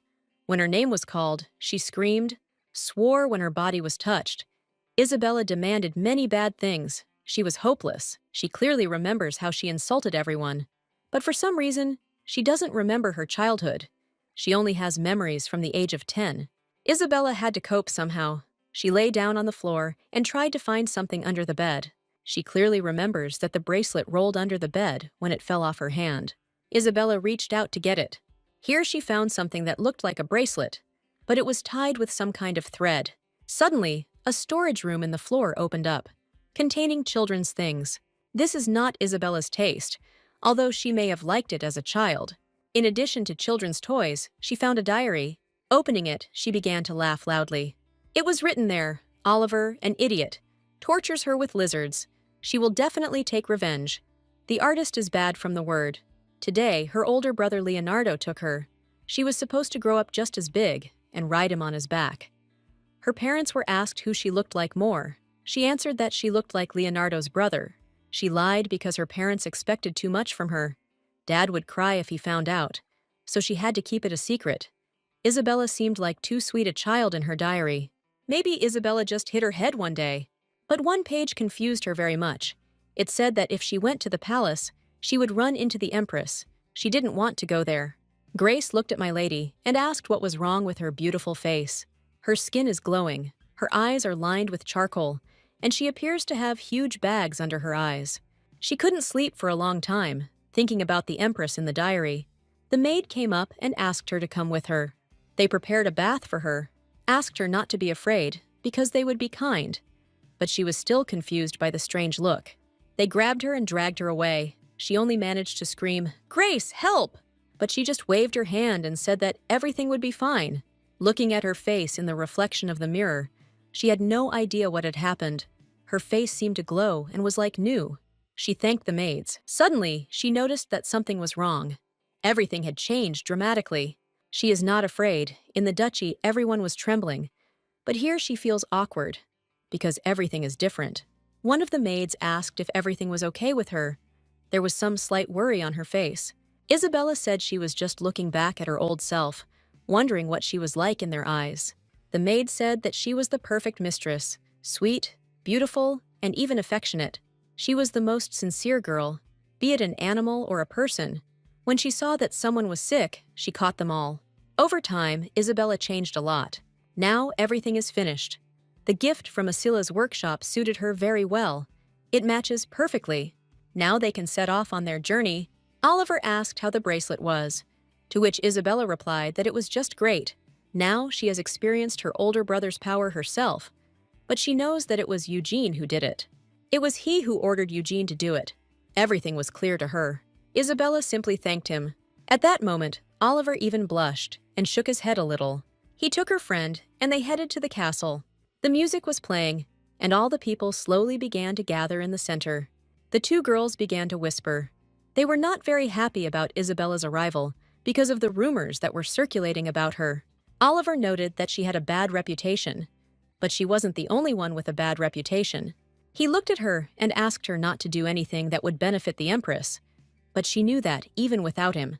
They were introduced, His Majesty the Emperor, the Empress Mother, the second prince. Their acquaintances in the past were not exactly strange, but still awkward. She had avoided the Empress as a child, although what could have changed in 6 years, she thought. Suddenly, her gaze fell straight on Isabella. She was extremely upset to see her here. Well, what can we say about Isabella? She herself is not delighted. She didn't understand whether it was hostility or doubt. But Isabella knew one thing for sure. The Empress did not love her. Absolutely all the people who were in the hall paid attention to her. Isabella was confused as to why everyone was staring at her. She leaned her arm against her brother and took a fan to cover her face. She doesn't remember what happened between her and the Empress when she was a child. Honestly, she doesn't remember anything. But it seems like something happened. Ole would have brought her here if something had happened. Isabella began to ask him pointedly what he was hiding from her and why he was mumbling. He waved his hand and replied that there was no point in disturbing the Empress. There was no need for her to meet with her. She had to be a realist. But she understood perfectly well that Oliver was hiding something. Now that she has thrown out all the bad thoughts, she must look in that direction. As expected, she began to smile sincerely. Christopher shines even brighter, especially his eyes. They are like the moon. Isabella realized that something was wrong here. Oliver looked at her with incomprehension. She immediately noticed that His Highness's eyes had become darker. But how could Oliver know this, since he didn't even look closely? Someone called out to her from behind, apologizing, and Isabella turned her head warily. It was a girl with pink hair, she asked. You are Mrs. Carcel, aren't you? She bowed and said, Let me introduce myself. Anisha Durkin. second daughter of the Marquis Ducan. She was very polite and invited Isabella and Oliver to join them. She responded with a smile. Yes, of course. She couldn't even imagine that the time had come for her debut. Anisha folded her hands in front of her and said, "Oh my God. Is it possible that she is wearing that very necklace from Asila's workshop?" Isabella carefully tucked her hair behind her ear and replied that it was a gift for her coming of age. Everyone began to admire her earrings. They were even more beautiful than those worn by Countess Jurel. They wondered if they were also magical or not. She replied, "Yes. In this dangerous world, she needs tools for protection. It's scary to walk alone because of the monsters. Therefore, such trinkets can only be obtained from the Kartsili. They will definitely buy it when they have the opportunity." Isabella's gaze shifted to the side. She is curious why Christopher is standing there. Afterwards, she noticed that he was looking in her direction. His gaze was different, as if it was not him at all. Isabella's face darkened. She knew there would be some kind of catch. She didn't understand what was wrong with his eyes. The best solution was to keep an eye on him, because she hadn't done anything to make him behave this way. Anisha put her hand on her shoulder and said that Isabella didn't look well, and she was worried about her well-being. She asked her to change. It seems she hasn't recovered from the road yet. She'll go get some fresh air. Anisha said that as soon as she rests, let her come back. He could have thought that he would be left alone. I forgot to ask if she could join. As expected, he can't look at her. When she asked why he was angry, since she was worried about the reason for such a sudden change, he asked her to leave. Christopher once said that he would never let her go. He asked what she was doing, but she wouldn't leave until she found out the reason for this attitude. Christopher replied that there was no reason, so she asked if he thought it made sense. Until yesterday, everything was fine. Suddenly it dawned on her. He is not His Highness. He was outraged by this tone, and then Isabella asked him if he was having fun making fun of her, pretending to be His Highness. If he was planning on deceiving people, he needed to be much better prepared. He thinks that we should stop this conversation, judging by his calmness. They clearly know each other. Since he can't say what to do, she turned and walked away, thinking that the best solution would be to ask Leonardo later. Suddenly, she saw her brother and looked at him in surprise. Leonardo asked what she was doing here. His Highness seemed strange to her. It turned out that it was a fake. Apparently, he already knew about it. Leonardo and the fake Christopher met eyes. He did his best not to seem strange. Leonardo asked how she understood this. Isabella looked the fake over from head to toe and began to describe it. The eye color is noticeably different. Christopher's are bright yellow. There was no way His Highness would just pass her by. And Isabella continued to explain to them further. But that's not so important now. She's more concerned about where His Highness is now. She doesn't know if something might happen if the culprit is found. But Leonardo can't reveal this secret. Until he answers, Isabella won't move and will continue to pester him. He asked her to go and rest, not to make a scene here. Here she turned sharply to add something. I approached this guy and said, "Mr. Fake." And then she added, "We'll see each other next time, but with a different face." Isabella knocked on the door and addressed Martha. She carefully opened the door and grabbed her dress. Then, with lightning speed, he dragged her towards him. Isabella's face turned pale as she saw Silver Fur. His Highness was glad to see her. He wagged his tail and barked softly. Isabella asked what happened and if they could explain. Christopher started barking, but she didn't understand him. So she stood up and asked Martha to explain it to her. A trembling shudder of fear flashed across her face, and her features froze in gloomy severity. Christopher grabbed Isabella and tried to bite her face, but Martha didn't understand it all that way. Isabella was still smiling sweetly. She gently asked him to let go, and he obeyed. There was warmth in the corners of her lips, as if the summer sun had dissolved in them, and her eyes, like the quiet waters of a lake, reflected serenity. Most likely, he wanted to show his affection in this way. It probably meant that he wouldn't hurt her or eat her, but to him, it looked completely different. In any case, peace is only a dream for them. 5 years have passed, but Martha still cannot get used to His Highness's canine appearance. Christopher got angry and started growling at her, but she didn't understand why he was angry if it was true. He started barking emotionally, but Martha had no idea what he was saying. Isabella's blood is poison to him, and it seems dangerous for him to drink it. They wondered if the Empress noticed this, but most likely she did. She is the only one who could commit such a disgusting act. Although, if he can turn into a wolf, Then what is the difficulty in returning to his previous state? Isabella thought. And why then she could not turn Christopher into a wolf? She asked Martha if she thought it was the Empress who turned him into a wolf. She wasn't sure, but she assumed it was. She thinks it's all a magic stone, judging by the reaction in the palace. They are placed everywhere. It seems that they were used as a basis for the poison that was used on His Highness. The world, of course, has retained its foundations. Even if something changes, the foundations remain unchanged. But what if the Empress was trying to turn Christopher into a wolf?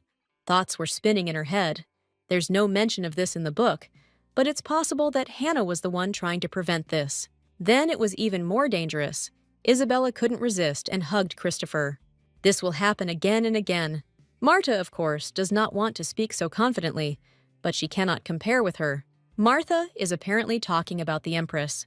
However, she feels left out because of Hannah, but she understands that she can stand up for herself and forgot to encourage her because she is a good sorceress.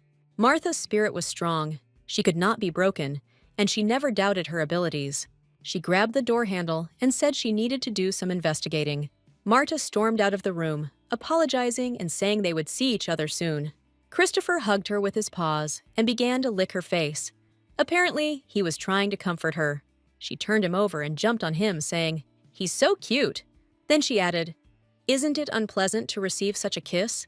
Her face changed in an instant. Isabella even tensed up a little. Christopher looked at her with a kind of angry look, after which he came closer and sniffed. She tried to stop him, but he still attacked, just not for the blood. It looks like they have a problem. She gives him blood for the first time after Hannah's warning. Christopher walked towards her with a guilty look. She warns him in advance that if he does it again, she thinks there will be problems. He asked as if he was mocking her, as if he couldn't just try. She replied that it was possible. But what if something bad happened? Christopher reassured her that he knew his body. And what could he possibly know if he couldn't even see her normally? Isabella warned him one last time. When he started to approach her with a grin, she flicked him in the face. He lay down and pressed his paw to his head, as if sparks were flying. Isabella just wanted him to come to his senses. Christopher said, "Cruel woman." She just smiled and said, "Stop, you pervert wolf."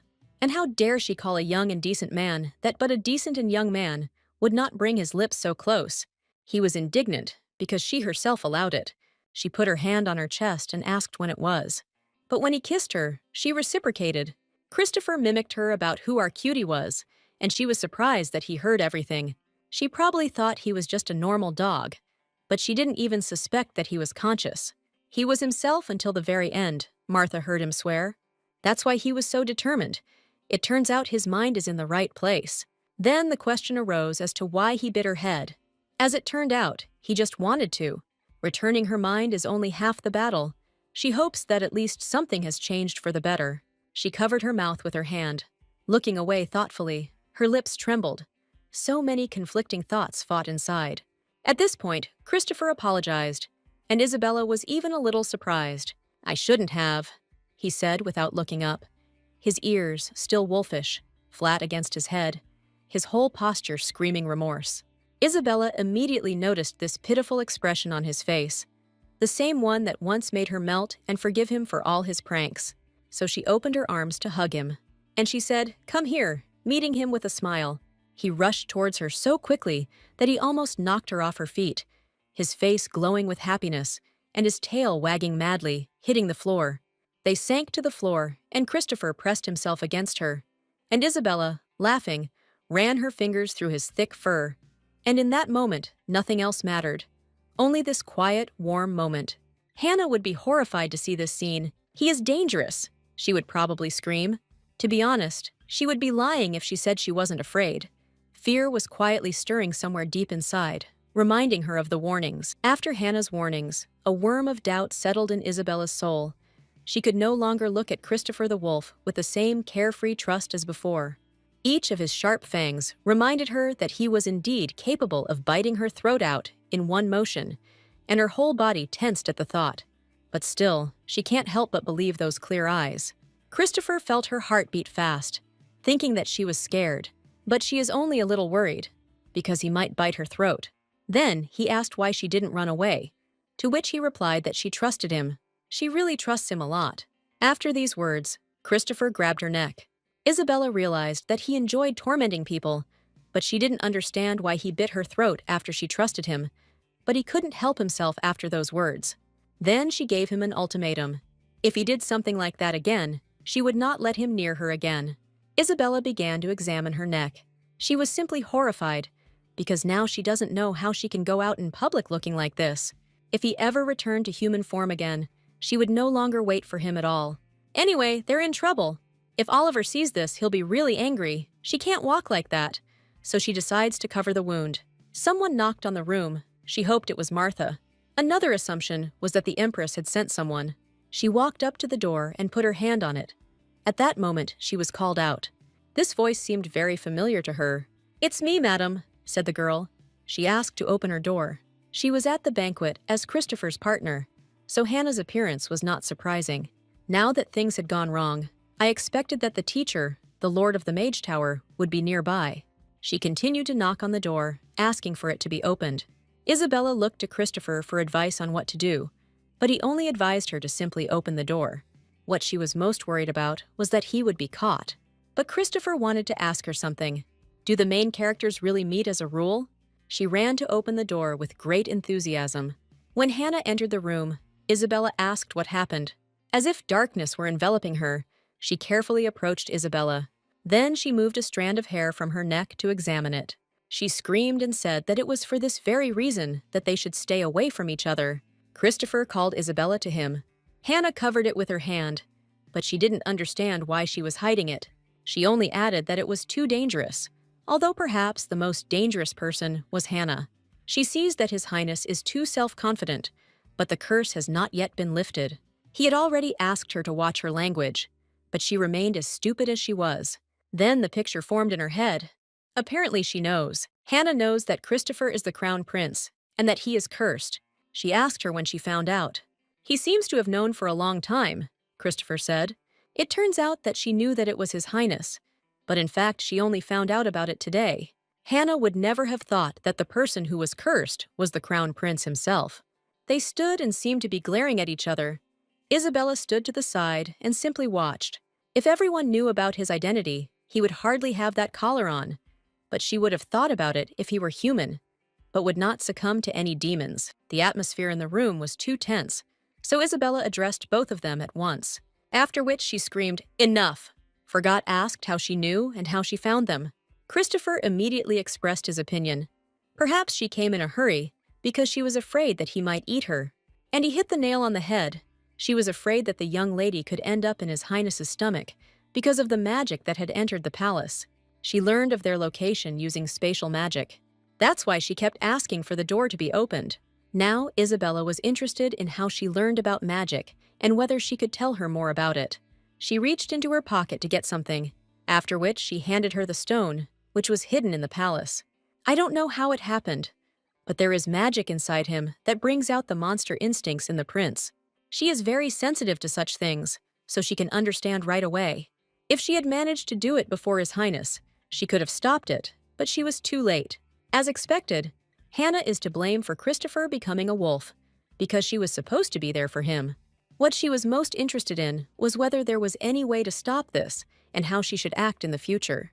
It may be difficult now, but she will definitely try to help. After these words, Isabella jumped up and ran to her. She said she could ask for anything she wanted. Hannah asked her to promise to be careful with blood in the future.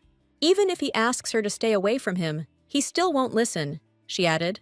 With her hand, Hannah touched her neck and healed the wound she received from Christopher's fangs. She smiled and said, "Madam, take care of yourself." She's sorry she's only talking about it now, but she really cares about her. Hannah is worried because it is rare to meet people with their blood, but it is not entirely unusual. She had met people like that before. They were very good. The husband had rare blood like the lady, and the wife was a demon, but they even adopted a child like a normal family. They thought they had true love, but their love, as sad as it may sound, turned out to be unsuccessful. The wife could not resist the temptation, and, cutting out her husband's heart, chewed it and swallowed it. When she came to, she was so shocked that she could not bear it and killed herself. Unfortunately, the child also died. Their relationship is similar to that couple's relationship, so she wants them to distance themselves. If His Highness tastes the mistress's blood, he will crave her more and more. And eventually he'll eat her, and she'll just die. Hannah's eyes seemed to say, "Run right now." But this was not in Isabella's plans. She forgot about escaping when she began to give her blood to Christopher. Christopher stood up, reached out to Isabella, and licked her face. Moreover, even His Highness will not run away. He asked if there was any way to suppress his thirst. But the answer was no. He had to cope with it himself. But she's not sure Christopher can do it. If they want to be together, they need to remove the curse. If they become human again, the thirst for blood will disappear naturally. Hannah stood up and wanted to ask a question. She took Isabella by the hand and asked why she did not leave His Highness and go away with her. Hannah looked at her sweetly, a glimmer of hope in her eyes. "I forgot and didn't expect such a turn of events at all." She immediately imagined a picture of Hannah holding her in her arms and His Highness trying to stop them. It looked strange to her. Why was she flirting with her and not with Christopher? Christopher immediately jumped off the couch and pushed Hannah off her feet, saying, "Leave her alone." She even held her breath. What a shame. Isabella had already promised to be by his side for the rest of her life, and they started their music again. Then Isabella stood up and asked His Highness to stop, to think about his status. He was outraged that she was scolding only him. Now he would die from injustice. Hannah pointed her finger at him and told him not to fall for this bait. She asked her to stop too. After all, she was the second son of the empire, even though you wouldn't know it from looking at it. She's also offended. She's just trying to protect her. She asked them to be friends, judging by their behavior, and not just a perfect couple and very suitable for each other. After these words, they looked in her direction with a furious gaze, but it was not necessary to react so sharply. But they really are perfect for each other, so she suggested on this wonderful note that they get closer. Hannah doesn't make friends with monsters, much less demons. Never. Not for any amount of money. She doesn't know how Isabella came to this conclusion. But they will never get closer. Christopher doesn't need anyone else but her. But fate itself connected them, and Isabella is just an obstacle between them. Christopher asked her not to bring up the subject again, and he said she'd better get out of here if she was done. Then she stood up for Hannah, because he shouldn't drive her away. She took her hand and asked her to stay until Martha arrived, and to be good friends with the prince. She thought it would be impolite to refuse, so she agreed. Since that's the case, they decided to tell a little about themselves. Isabella started first. She is 18, and soon there will be a ceremony of her coming of age, and her hobby is playing with His Puppy Highness. Her favorite food is always changing, but lately she really likes apple pie. After speaking, she brought her hand to Christopher and stroked him. 21, Isabella, Christopher said. Then she asked if she was food, to which he replied, "Yes, but there is a limit to jokes." Hannah sat and watched all this cuteness that was happening between them, after which she also decided to introduce herself. She is 19. Hobbies, magical research, favorite foods, number. Isabella decided to suggest having lunch together. If His Highness was uncomfortable, they could eat together. If they don't want to be friends, she will become friends and then propose to them. And Isabella extended her hand and said, "Let's be friends." Hannah happily accepted her offer. Christopher, as expected, snorted in displeasure. "That's good," Isabella added. Hannah stood up and asked for forgiveness. She would have to leave because the teacher was calling her. She looked out from behind the door and said, "See you later." Isabella immediately noticed that Christopher was sulking. This girl took away his personal time. He muttered discontentedly. It pisses him off that he tried so hard to leave a hickey, and she just went and erased it. But she did the right thing, because she can't go out in public like that. But Christopher just wanted to brag. But apparently, he never came to his senses and found something to brag about. He was a little nervous before asking the question. Collecting his thoughts, he asked if Isabella was bothered by her words. She knew everything, so her words didn't surprise her much. She is afraid that she would be lying if she said that those words did not shock her at all. The tragic story of two lovers was indeed a real shock. However, she knew that Christopher could attack her at any moment. But it was good that no abnormalities were found in His Highness. "But either way, she's putting herself in danger," he said. Then she replied that this was said by the one who, with drool at his mouth, asks for a sip of her blood every time. He doesn't hate Hannah, but he has no great desire to get closer to her, and I'm sure she doesn't either. Christopher was right. Hannah was much friendlier with her than with him. He said that they could be friends, but there was no need to force him to do the same. Isabella understands that she shouldn't put pressure on His Highness. First, she should get closer to Hannah. Martha burst into the room, frightening Christopher and Isabella with her sudden appearance. She looked very disheveled, and there was a look of worry on her face. Isabella asked worriedly what was wrong with her face, but at the moment it didn't matter. Martha started asking her if she had seen anything strange at today's reception. She also noticed that His Highness was now speaking. Now it was clear, he answered the blood of my lady. But now the conversation was about something else. She handed her a red stone. It was similar to the one Hannah had shown. The only difference was the color. Christopher noticed it too. If the black stone increases His Highness's thirst for blood, then this one, on the contrary, weakens it. If there are two stones, there is obviously something else that must not get out of control. It seemed the Empress had teamed up with someone, Christopher suggested. Most likely, if it is a monster, then everything matches. Either a high-ranking monster or even a demon. And what could the Empress be thinking about? Letting a monster into the palace. How was she going to destroy the prince this time? Isabella thought. Marta asked her to be careful. Whether she is connected to what is happening or not, her blood may be attracted to the monster, so she should return home as soon as possible. And why should she suffer because of the Empress? Somehow it's all unfair. With her earrings and pendant, of course, you don't have to worry about anything. The place ahead was too dark. She was more afraid of ghosts than people.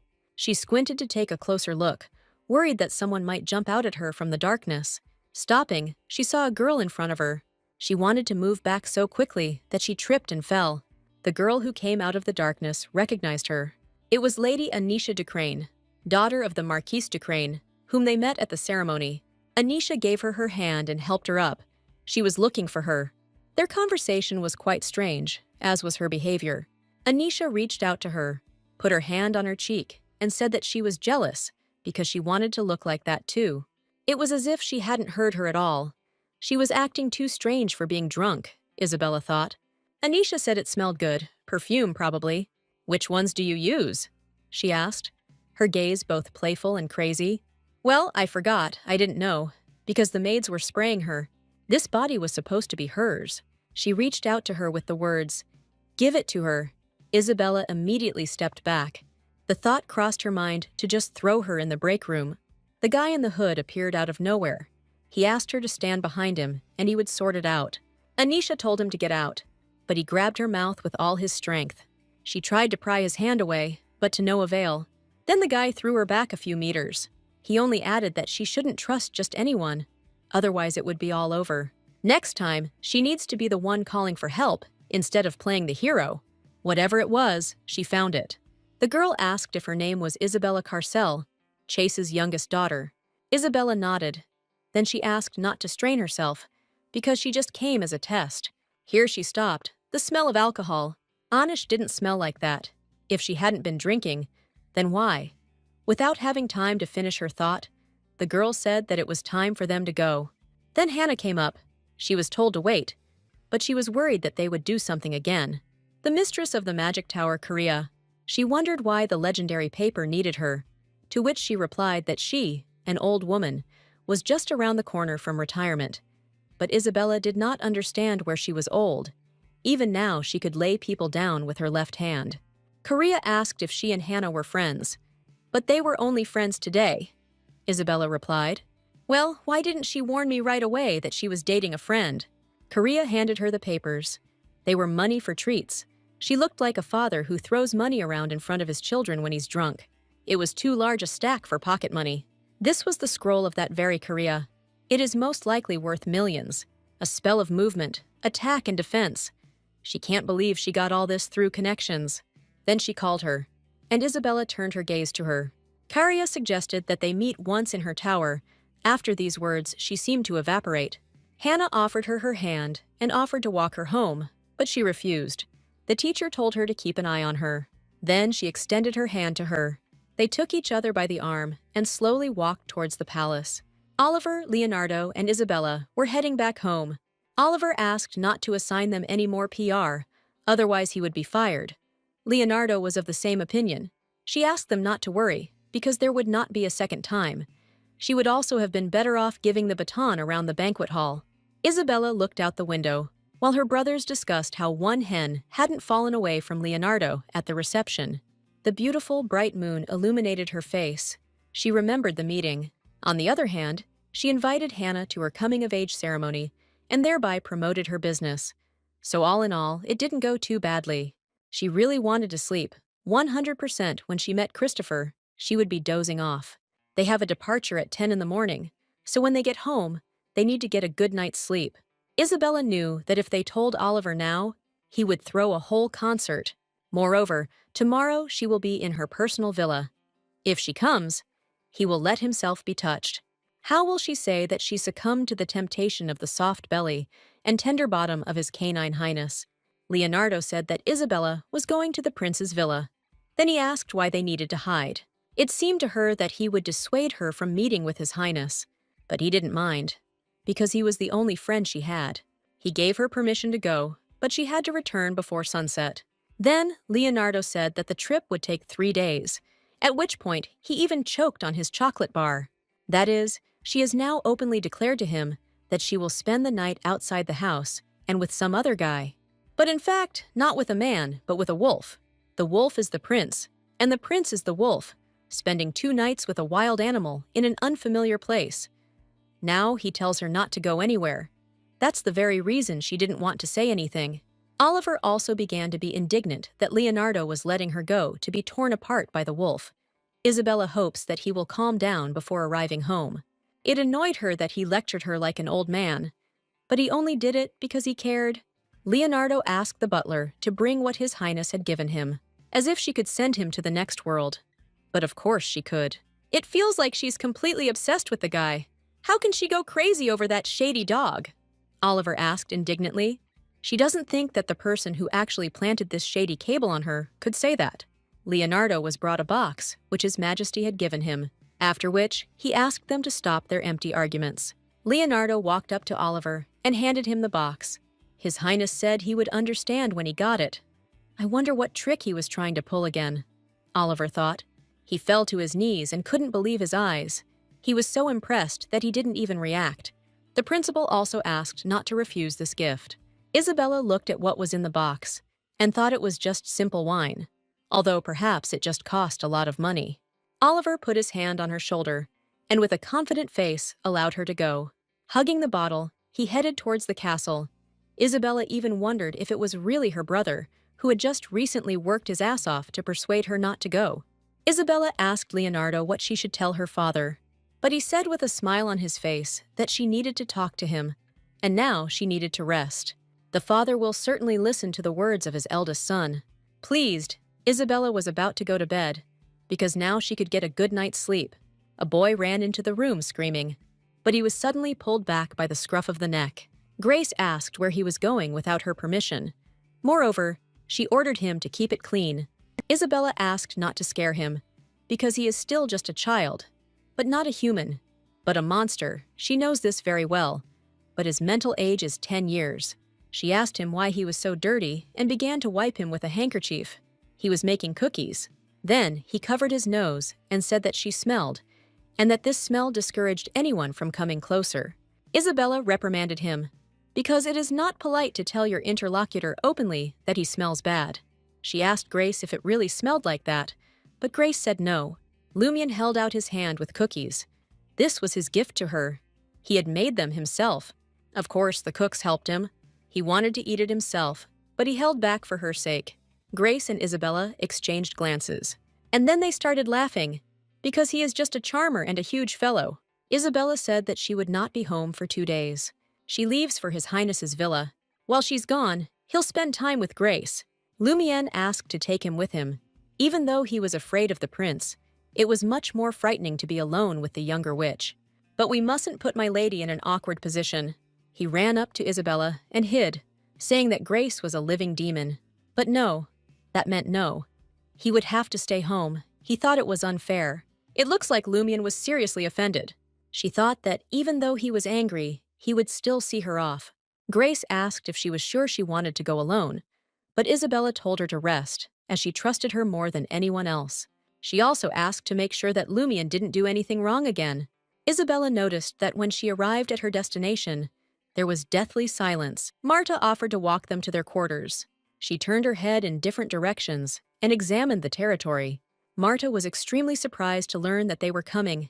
It was too quiet. There was absolutely nothing here. Rumor has it that ghosts are actually brought here, but Isabella can't stand them, so she asks not to say such things anymore.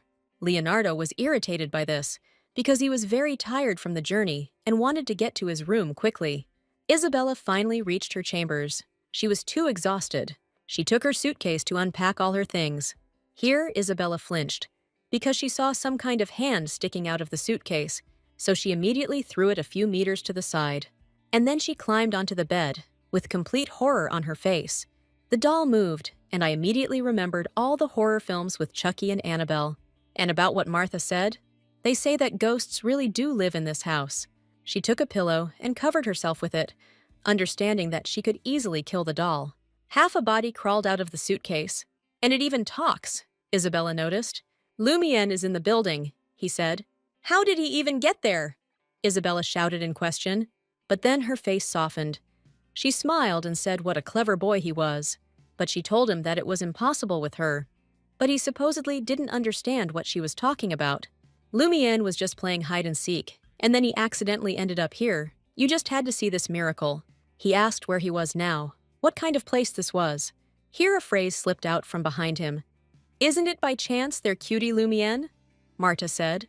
He remembers this terrible witch. She rushed in, hearing the screams of my lady, but found the boy. Apparently, he really wanted to play with her. But her assumption was wrong, so she suggested playing with his highness. Frightened, Lumien ran to Isabella and hid. But there really was a prince standing before him. He is going to finish him off if he doesn't get off Isabella right now, and began to pull him off with his teeth. But he doesn't like it. He can't change his appearance after the transformation for some time. But Christopher was still able to pull him away and began to shake him in different directions. Isabella was just about to buy a new toy for his highness. It felt like they couldn't agree on who their mistress was. Lumien ran out of the castle and began to run away quickly. He realizes that the best solution would be to stay home. The younger witch may be an icicle, but at least she combed his hair and dressed him up in a cool way. Then Christopher caught up with him and threw him aside. Lumien rolled on the ground. After that, the wolf came up and put his paw on him, pressing him slightly to the ground. But all the boy wanted was for them to leave him alone. Understanding what Isabella saw in him, Lumien does not understand why he is picking on him, because they have made a truce. Tall, broad shoulders, handsome appearance. These are all factors that their owner really likes. She found a lot of things in him, and Lumien does not reach this level. Christopher added that Isabella would be spending time only with him, so he should not interfere. Lumien sniffed. The smell was very familiar. Last time the owner smelled exactly like Christopher, and he was wondering why the mistress was giving off such a strange stench. The boy asked what he was going to do with the mistress, but he was still thinking. Lumien stood up and shook himself off. He was against Christopher eating her. Either he will do it, or she will do it. He looked at him questioningly. But in the boy's opinion, the second is much more plausible. In that case, Isabella will have to try hard. Leonardo was walking down the corridor and heard some strange sounds. He went into Isabella's room to ask if everything was okay with her. What he least expected was to meet Christopher in her room. Christopher searched the entire room, and Isabella disappeared. Leonardo had a serious conversation with him, but the prince had only one goal, to find his mistress. He always feels Isabella's energy. Christopher sniffed and immediately realized that she was in his room. Isabella sat and read some book in complete silence. With a sharp movement, he threw open the doors to the room. She looked at him softly and asked if they had played enough. Christopher feels so strange that someone is waiting for him. On the one hand, he would pounce on her right now and swallow her whole. Since he didn't say a word, she asked what happened. Christopher remained silent. He would like to capture this image. He understands that he must restrain himself. Isabella's gentle touches and loving gaze only intensify the thirst. She turned to him and asked if he wanted to taste her blood. But Christopher just shook his head, realizing that he couldn't drink her blood anymore. The more she unites him, the more dangerous their relationship becomes. He can lose his sanity at any moment due to an incomplete mark. Isabella asked if he could survive without her blood. He just nodded. Of course he wouldn't be able to talk. but it wouldn't be much of an inconvenience. Isabella noticed that he had matured during the time they had not seen each other. She began to stroke him, seeing how much he liked it. He shows off his charming butt. Christopher realizes that being a wolf isn't so bad. Isabella didn't even notice how she fell asleep in his room. The first thing she decided to do was find Leonardo, because she wanted to eat. She looked at Christopher and said in a soft voice, "Sleep well, I'll be back soon." I went outside and started looking around. The barrier is fine, but we can't let it break like last time. She suggested that we go make a wish since there was still time. As they say, they don't charge for a trial. After the magician became, she did not start believing in any superstitions. But it would be better if she took up practice instead of wasting time, Leonardo said. Isabella crept up behind them and placed her hands on their shoulders, apologizing. And then she asked me to tell her more from that moment on. She just got up, woke up with His Highness, but woke up from hunger. Isabella asked Martha to tell her about the superstition. She told her a legend that has been passed down among the locals from generation to generation. In the very heart of the mountain forest, there is a huge stone that has been guarding its place for 1,000 years. They say that if you stand next to him and sincerely make a wish, it will definitely come true. Some people even think that it is not a stone, but a person. Having listened to this point, she could not contain her curiosity and, like a fool, went into the forest and got lost. She sat down on a stone and thought that it would most likely rain soon. Apparently, she's gone crazy, because how can you believe in some kind of legend? I wonder if she can wait for anyone here. Isabella decided to look first for a place to hide from the rain. She understood that she needed to find some kind of cave or a huge tree. Suddenly, some rustling was heard from the bushes, and she turned around at the same sound. Then there was a bark. She immediately realized that it was Christopher and called him. She couldn't believe her eyes. It was really him. Christopher emerged from the bushes, wondering what she was doing there. He came over and she hugged him really tight and also apologized. Looking at him with a smile, she suggested that they go back down. She even did it a little hastily. Noticing that Christopher was not following her, she asked why he was standing. Apparently, he himself doesn't know the way back home. He only barked. There was a little tension and shame on his face. The sky darkened, lightning flashed. It looked like they were stuck. There was no other choice. They sat under a tree to at least hide a little from the rain. When Christopher arrived, Isabella thought she was saved. But in the end, there was just one more lost child. He didn't tell the others where he was going. She didn't expect any other answer. He immediately flew out of bed here, judging by the fact that he didn't know the way. He just happened to be nearby. But it's not her fault, His Highness. She herself came here because of the legend. She asked if he could find his way back by scent, but he only shook his head from side to side. After which, he approached the flower and began to sniff it. Now everything became clear to her. Namely, why Christopher could not smell. Lilies smell very nice to humans, but monsters find this smell disgusting. And here there are lilies all around. Most likely, it is some kind of shield that protects the villa from attacks by other monsters. Although, everything could be the other way around. Perhaps these are some kind of devices that prevent Christopher from leaving. Or maybe both, but their situation is so-so. Christopher started barking emotionally, so Isabella asked him for a translation. He tried to show with his paw. Then she assumed that he was asking why she came here. She was told that there was a wish-fulfilling stone here. Isabella noticed that he had just smirked at her. The next question was what wish she was going to make. She wished that a handsome man would fall from the sky. And before she could finish speaking, Christopher swept her off her feet. But Isabella saw nothing wrong with this desire. She thought that now was not the time for quarrels, and huge drops of rain fell from the sky. Isabella said that they urgently needed to find shelter. She passed each tree and looked around to make sure she didn't miss any. Soon I came across a cave and was very happy with my find. She shouted to His Highness that she had found the cave. Then her foot touched the edge, and Isabella fell off the cliff. She opened her eyes slightly, her face looking exhausted. Christopher looked down at her with a frightened expression and barked loudly. But his paw also stood on the edge, and he began to fall. The horror that Isabella felt could not be expressed in words. She tried to get up carefully because she did not know her condition. Looking up, she realized for sure that she was alive. But when I came to my senses, I remembered how Christopher fell off the cliff. She started looking around to find him. Her face turned pale. Her eyes were full of horror. Christopher's body lay motionless, unresponsive. There were severe wounds on his side that were bleeding. She begged him to open his eyes, tears streaming down her face. Isabella didn't know what to do. The bleeding wouldn't stop. And what she was most worried about was that Christopher would die. The main characters don't just die, he will survive. The first thing they need to do is get out of the rain. Isabella considered this incident to be her fault.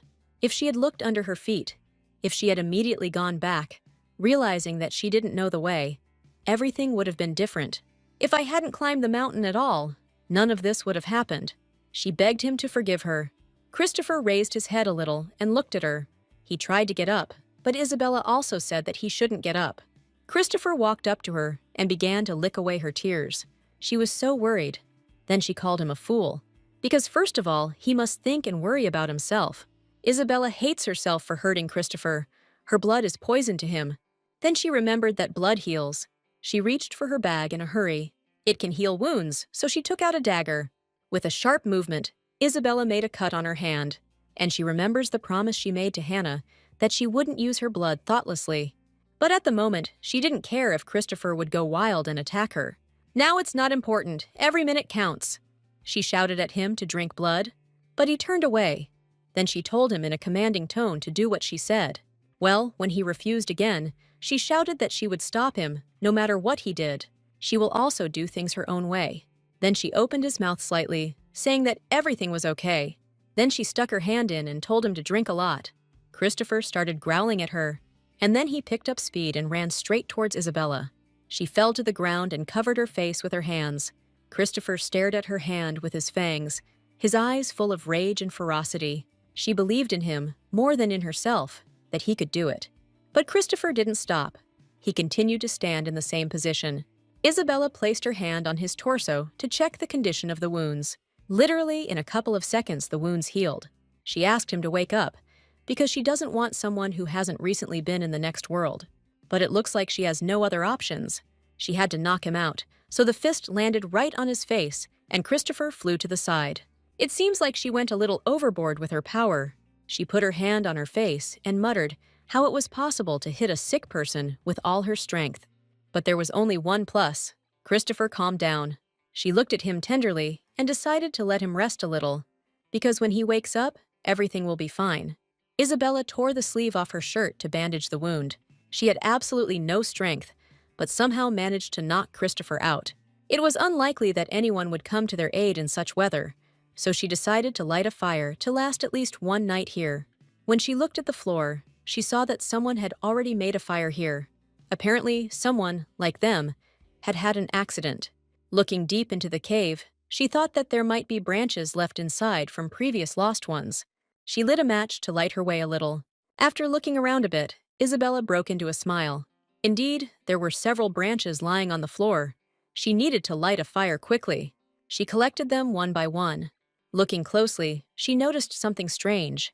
Everything was too suspicious, but Isabella understood that she had no choice. Walking a little further, she saw that very stone.